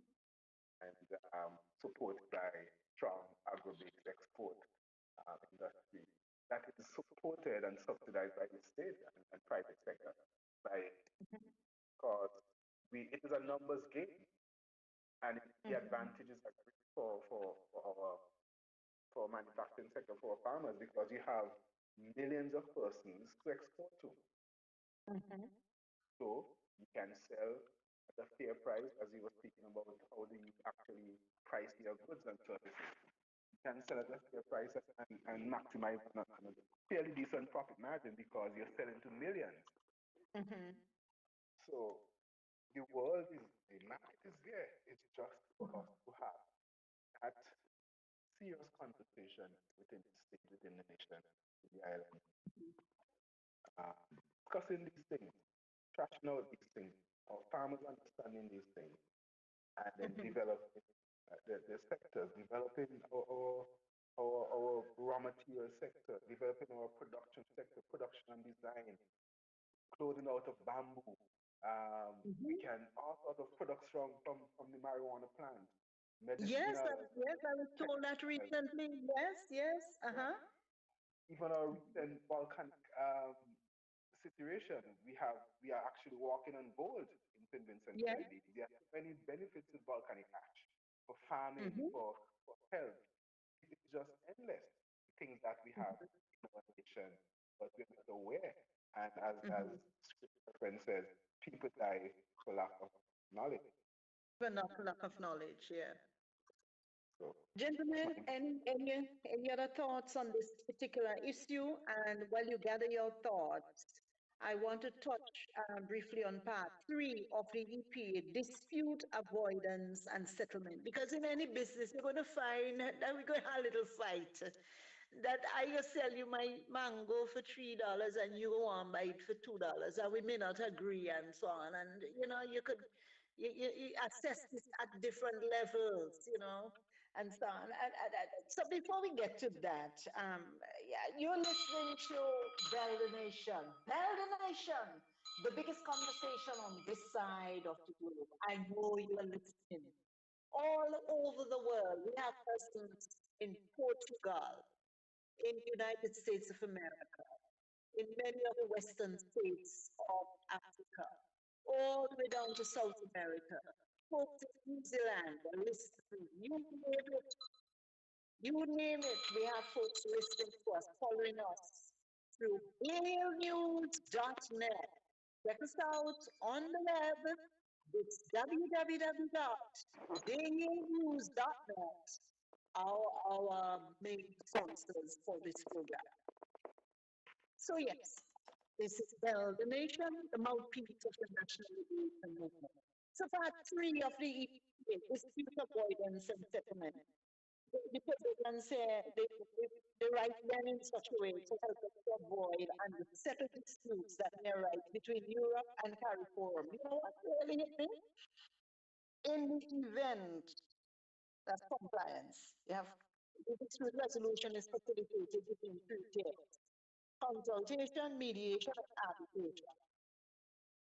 I think it is in the event that Europe, this is a narrative we give it, in the event that Europe becomes a successful party in a dispute, sanctions can only be imposed on the CARIFORUM states which have been found to be in breach of the EPA. Europe must exercise restraint in imposing such sanctions and in seeking compensation from CARIFORUM states.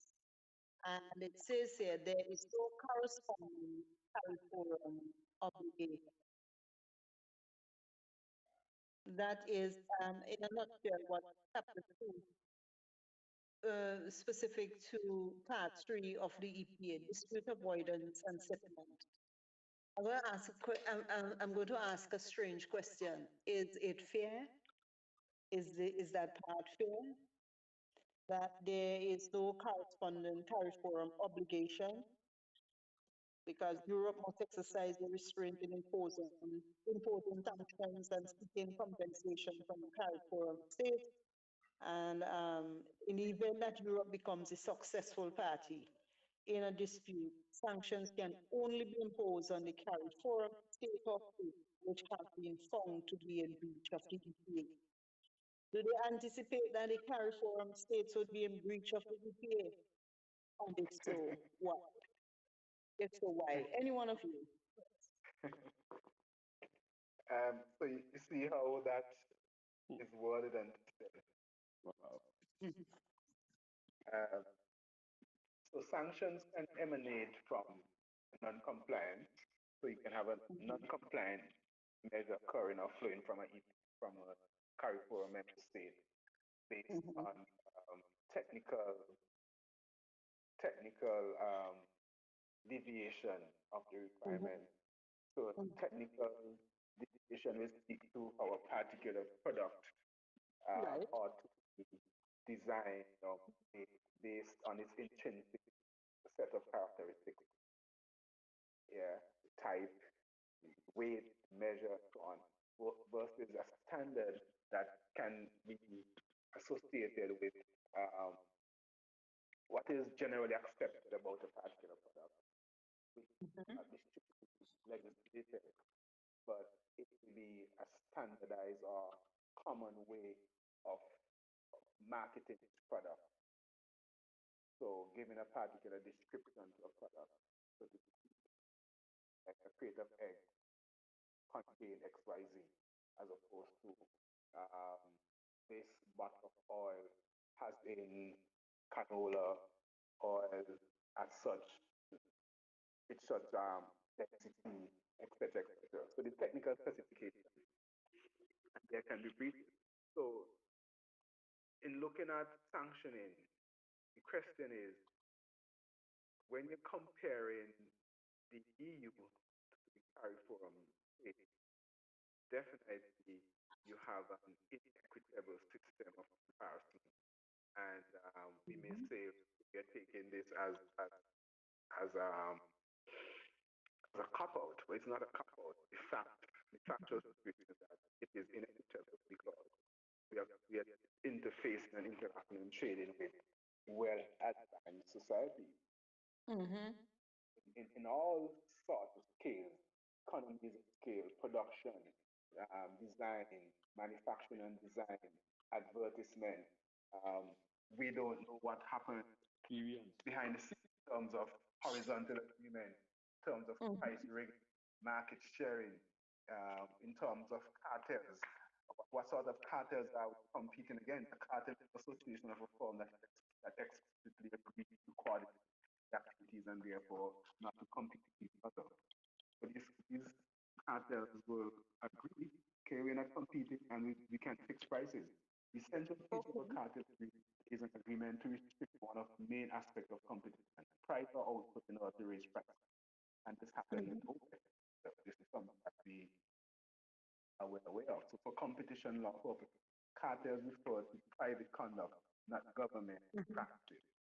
So these are private conduct, and we're speaking about private, even if they signed by government, these companies are private companies. As a matter of fact, the EPA agreement out the government in terms of their from a procurement standpoint doesn't fall within the framework of the EPA agreement outside. So when the government purchase items, it is not purchasing them from standpoint of the EPA. That is a set of different rules and regulations set up for the state itself. So these are private entities that are traded, and we don't know what they can do. So as I said, there could be price fixing, there could be market sharing, not competing in the market. So essentially each firm has a monopoly and can charge for the price it wants. There could be output restraint.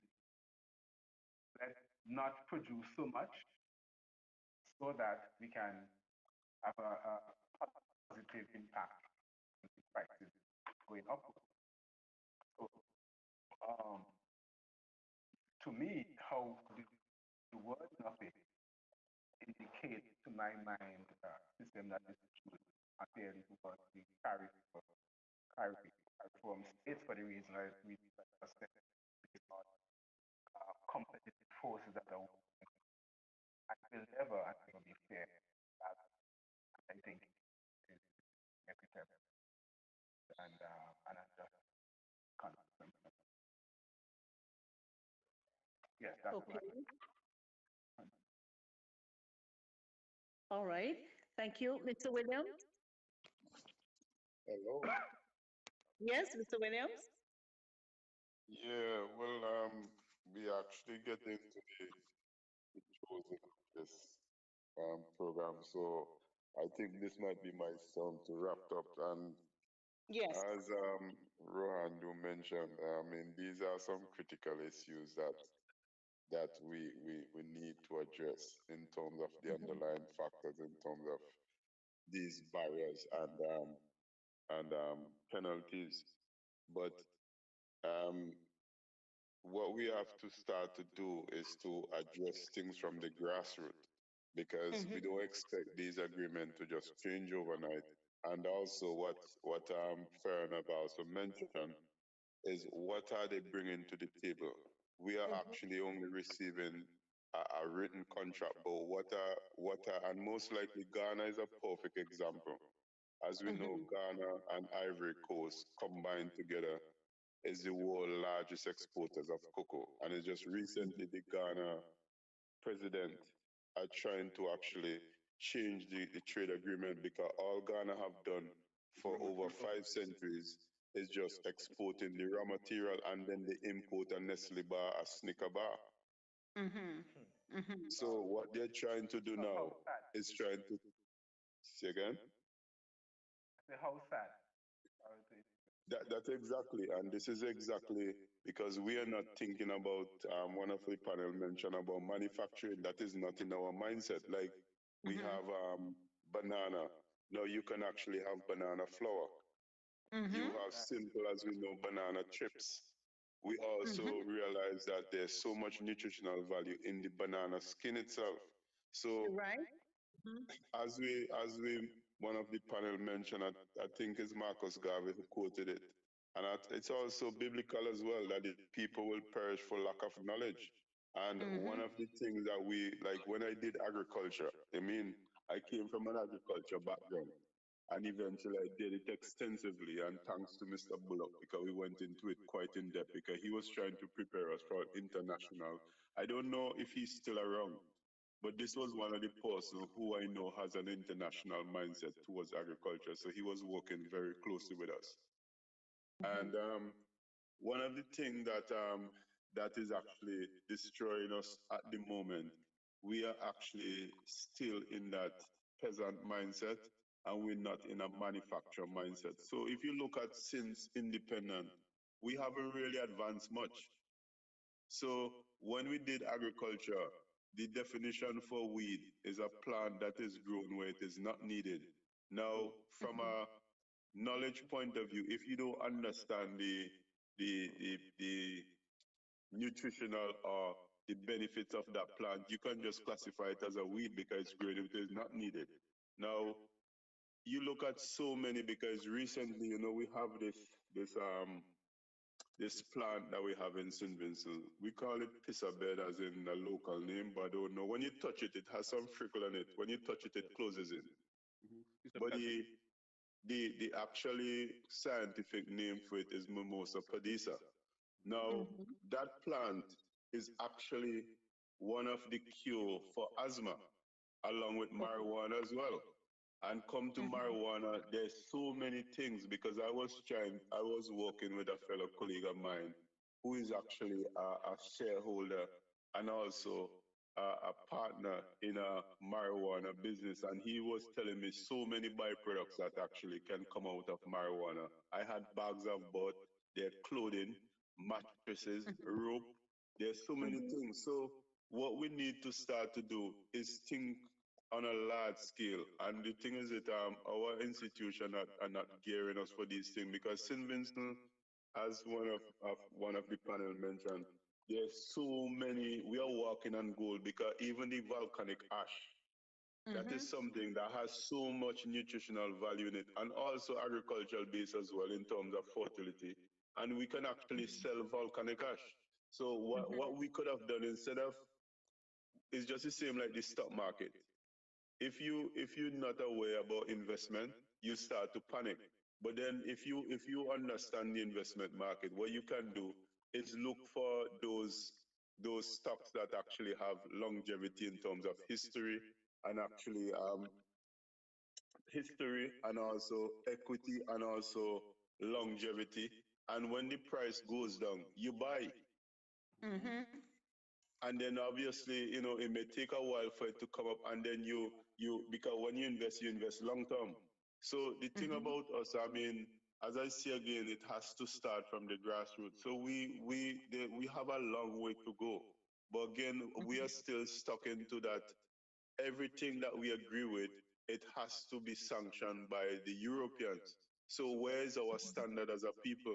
So it's not only investing, we need to have our standards. So when we start to have these reciprocal trade agreement, we have something that we can start solid on as a Caribbean Economic Forum and not as a Vincentian Forum because we do have no legs to stand on. Okay, okay, So I I hear just you. want to leave on this panel. Let us start to look for the economic benefits of whatever we have in St. Vincent. There's so even you would know Mr. Guy. We had this man have died with so much knowledge because Knowledge, he that's could true. have Yes. make breadfruit flour. Now he have Mhm. died with this knowledge, and that is gone. I don't know if anybody locally know that, but we have We so have a much. small, we have a small production here, breadfruit flour. Yeah, we We do. have so St. Vincent is so rich agriculturally that we should be more advanced in terms of products and services that we, because one of the bottom line, every human being has to eat, and what we produce is food. So we should be way advanced more than where we are. We think we just have to have gold or bauxite or platinum to advance as a nation. Agriculture is the base of any industry because at the end of the day, every human being has to eat, and that is what we have in abundance in food. Okay. So that is Mr. my contribution. Thank you for that. Okay, Mr. Farron Walters. Yes, just to respond. Yes, yes. To me, Your thoughts. another wide aspect of it is how we look at the whole idea of these adjustments. Um, as even as the Caribbean as a whole, Forum and St. Vincent and the Grenadines as a unit in that grouping. It is as though we are negotiating from a position of inferiority, and the EU, they're in the ascendancy. They have the power, they have the finance, they have the capacity, they have the knowledge base, they have the experience. And where does it put us? Where does it put us? We don't have our common experience based on a successful pattern of anything that will make us advantageous or give us advantages in this agreement. And it just shows how everything is handed down. It's just handed down to us. And sometimes on a platter, this guy with and rules and regulations that keeps us stifled and trifled, you know. And then as I think about it as well, you wonder, do we blame anybody?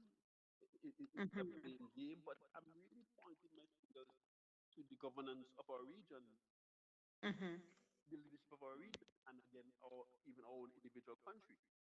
You know, it's heart wrenching that I mean, the more we seem to be advancing, with ideas and theories and that the reality is that impacting positively lives of the average Vincentian. All right. What do we want in a time like this? We want leadership that is both willing and able. Right. There are two types of leadership. There are leaders who are willing, but you're not able. Those who are able, willing. All right. We need to move it forward as a grouping and all, as a different state. I think a combination of leadership that is both willing because where they want to go, the challenges that are facing us, we put all that necessary in place to really pick up through. Maybe if the water's choppy or smooth, whatever, we are experiencing now all damn climate. That they be willing and that they are able. Willing and able leadership. Willing and able. Okay. All right. Must be the All right. a leader must be able. All right. So we would have touched, yeah, we would have touched quite, just touch and go, as we say, and we always encourage our listeners to continue to read. We had looked at the EPA in its 6 parts. It also contains annexes and protocols. We touched trade partnership for sustainable development, trade and trade-related matters. And though that area was divided into trade in goods, investment, trade in services and e-commerce, the Title 1 to 3, current payments, capital movements, touched on that a little bit, and the Title 4, trade-related issues. We mentioned intellectual property, strategic regulatory and standard issues, in part 3 of the dispute avoidance and settlement. But here's what I want you to do, please, listeners. You continue to read. The Bible itself says, "He that readeth is wise." So, and I'm not insult anybody. Don't get it wrong at all. I'm just saying that we must continue to read and develop ourselves. So you have general exceptions, institutional provisions, general and final provisions, and then there are several annexes. 7 annexes, which size the California Schedule of Tariff Liberalization for goods from the EC. There's an appendix, appendices that are contained in a separate document, but all the schedules for services and investment are also there and included in the main EPA document. The various protocols and facts on the EPA. Look at the cultural section or cultural services again. Look at the EPA at a glance, and you go to the Ministry of Trade. And on their website, you'd be able to access the information there. Ladies and gentlemen, this evening's program has been another exciting one where we have had the opportunity to discuss with at least 3 of our experts who are all born and bred in St. Vincent and Grenadines, 2 of whom are serving within the international arena. One being Mr. Terrell Williams, who is my co-host for most of our Thursday evenings program, and Mr. Rohan Walters. Locally, we have Ms. Farron Walters. And we would want to express a very heartfelt thank you to them for the insights that they have provided us on this very, very important EPA, that is the Economic Partnership Agreement, of which St. Vincent and Grenadines is part. We are one of the countries of the Caribbean Community of CARICOM, as well as part of CARIFORUM, that is Caribbean Forum, which attempted to negotiate a trade agreement with the European Union. We have benefited years gone by and still do, where we drew down on the EDF, and we have benefited. Some people say we benefit, some say we do. I'm not talking about the panelists, I'm just talking generally. And that's why we raised the concern about the discussions here, through the discussions we had in last week's program and this week's program. The things to do is a change in mindset. I think that's the first thing we as Vincentians must do. We must change how we view ourselves. And what is it that we can do better? Unless you don't change your mind about a particular issue or change your mind about life itself, you as an individual will not grow. You'll continue to do the same things the same old way, and you will not challenge yourself to grow. We have a country to build, and you and I are the persons upon whom the ends of this nation would fall. Okay? And thank you very much, gentlemen, for being with us this evening. And Micah chapter 6 says, He has shown you, O mortal, what is good. And what does the Lord require of you? To act justly and to love mercy and to walk humbly with your God. I want to thank all of you, our listening audience, tonight. Thank you very much for your contribution, for those who would have sent their comments and who would have discussed with me personally on a number of issues. Until next time, where we will have another exciting program, we are going to be looking at formation of a business from your home. I, Doris Child, signing off and saying goodbye and God bless you and your families until next time. Circling the globe, circling the nations. This is Build the Nation. Build the Nation. Build the Nation. The biggest conversation on this side of the globe. I am Dr. Doris Charles, your hostess. Why not join us on Mondays at 3:30 p.m. to 5 p.m. and on Thursdays at 5 p.m. to 7 p.m. for your bi-weekly editions of Build the Nation. If you need to hear conversations on current happenings and more, then invite a friend and tune in to www.bayhillnews.net. It's about radical radio right around the world. Build a Nation. It's a program that highlights issues that touch and concern people's lives. It's about the how, the why, the when, the where, the what, and the who of benevolence, education, jurisprudence, legitimacy, down to earth, no nonsense, affirmative action, talent, and training. It is informative. It's about opinions and, of course, nation building. Looking forward to your comments and calls. 1-784-529-8518 or email us at beldination@gmail.com. Get in touch again at 1-784-529-8518 or email us at beldination@gmail.com.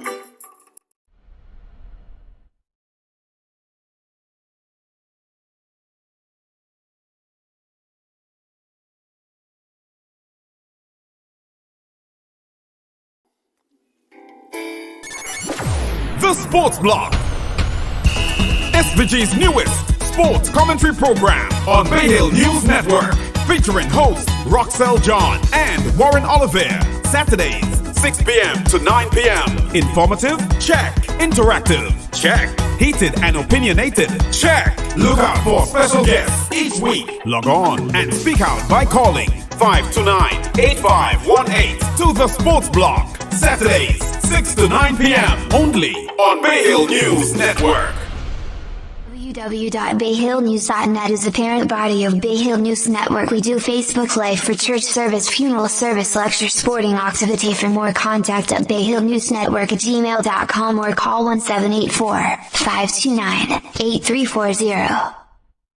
529-8340.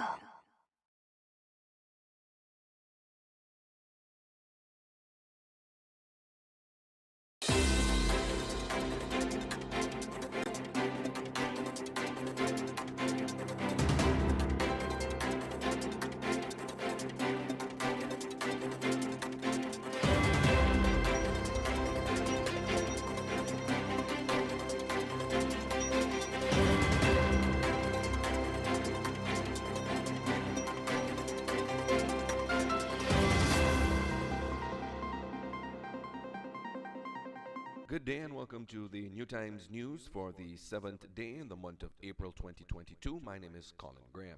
And first off, Leader of the Opposition, Dr. Godwin Friday, has urged persons to still be cautious even though the protocols for the COVID-19 pandemic have been lifted. Dr. Friday, speaking on the New Times program on Monday, stated as persons try to adapt and to return to a state of normalcy, persons must be mindful that COVID-19 virus still exists. Last week, as you know, there were several measures that were in the parliament that had to do with COVID and the regulation. And of course, while we were there, we heard that the minister had acknowledged that the regulation as they pertain to gatherings indoors and outdoors had been repealed so that there were no restrictions anymore on gatherings, whether indoors or outdoors. So the evolution and the adaptation that is necessary when we confront the pandemic. It's happening here, it's happening all over the world. Those things are happening that will allow us to get back to our lives. Of course, we have still to be sensible about it because it's not, the pandemic is not over, the risks are not over. So we still have to continue to wear our mask and to be safe in how we interact with our partners, meeting those kinds of things, that we still maintain the precautions that we have learned to do so well over the summer. Dr. Friday has also urged that the government will adopt an approach that allows for the opening up of the country.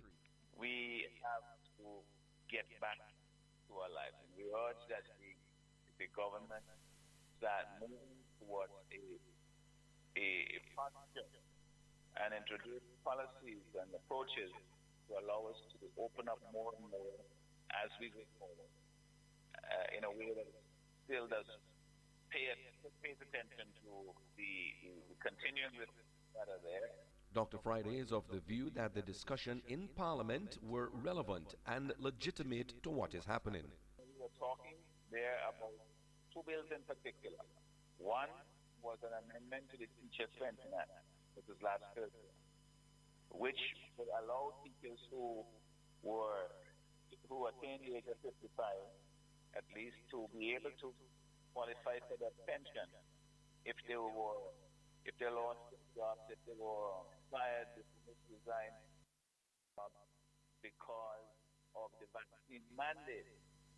Now, you know, we opposed the mandate because we said that this was really a wrong, it's a bad policy because it was victimizing people. Seemingly arbitrarily, they said we have to do it because of frontline workers and so forth, but there was no evidence that those persons had contributed in those positions, had contributed to the spread or to the public. In any event, that policy was one that created tremendous hardship and continues to do so. He also indicated that teachers and police officers are still home despite the hardship that they have faced, even though there is no evidence to show that they contributed to the spread of the COVID-19 virus. But I know teachers who have been fired to go home now. They're not 55, they're not anywhere near 55. And so they don't benefit from this. They're still on the bread. And they still have their children to look after their families and mortgages to pay and so forth. And they still are suffering. This has nothing to do. The bill that was passed in Parliament has nothing to offer them. What the people want, as you've been saying, is to get their jobs back. Similarly, in the Parliament, they brought a measure to extend the order by which, that is an order meaning a law in effect that is passed by cabinet under the auspices of legislation that was passed.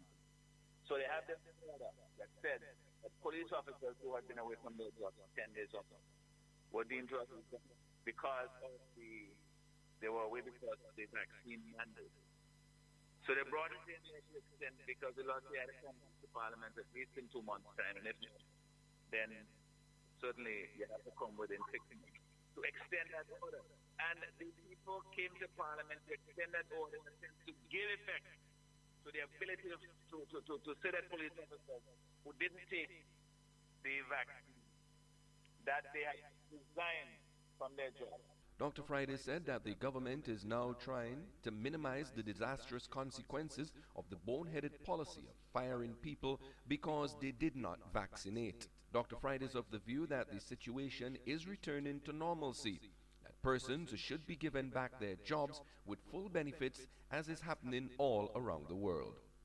And the Richmond Quarry Project will continue to be the scrutiny of the New Democratic Party, the majority party in St. Vincent and the Grenadines.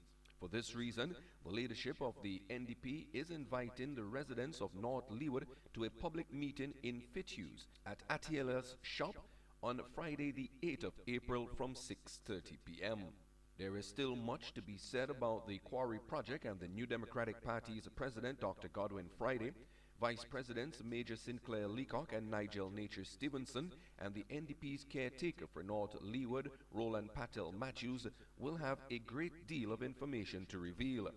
Live coverage will be carried via Facebook, YouTube, and Nice Radio for persons outside of the North Leeward community and in the diaspora.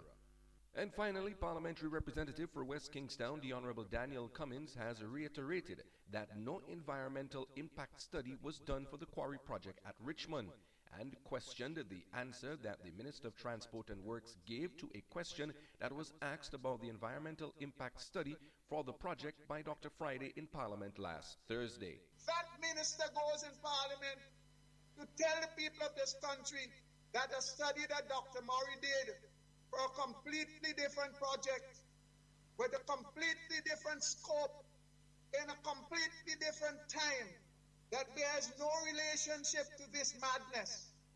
They want to use that as a basis for determining. My dear listeners, listen to me. The study that Dr. Murray did had no mention of dynamite in the rocks, had no mention of crushing rocks of the kind that you get from a quarry. The study was simply to look at harvesting rocks and sand from the riverbed and processing it. And that's it. Those are the stories making the news for the 7th day in the month of April 2022. My name is Colin Graham. Do have a wonderful day.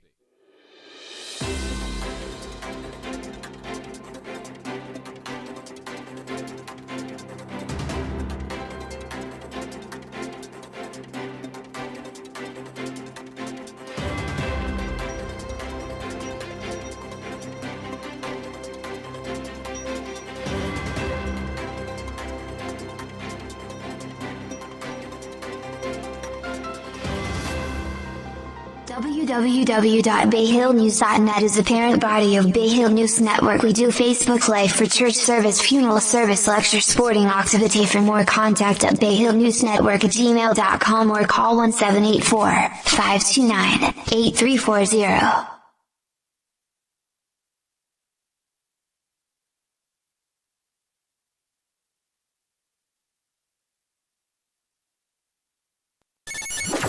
The Sports Block, SVG's newest sports commentary program on Bay Hill News Network, featuring hosts Roxelle John and Warren Oliver. Saturdays, 6 p.m. to 9 p.m. Informative? Check. Interactive? Check. Heated and opinionated? Check. Look out for special guests each week. Log on and speak out by calling 529-8518 to the Sports Block. Saturdays, 6 to 9 p.m. only on Bay Hill News Network.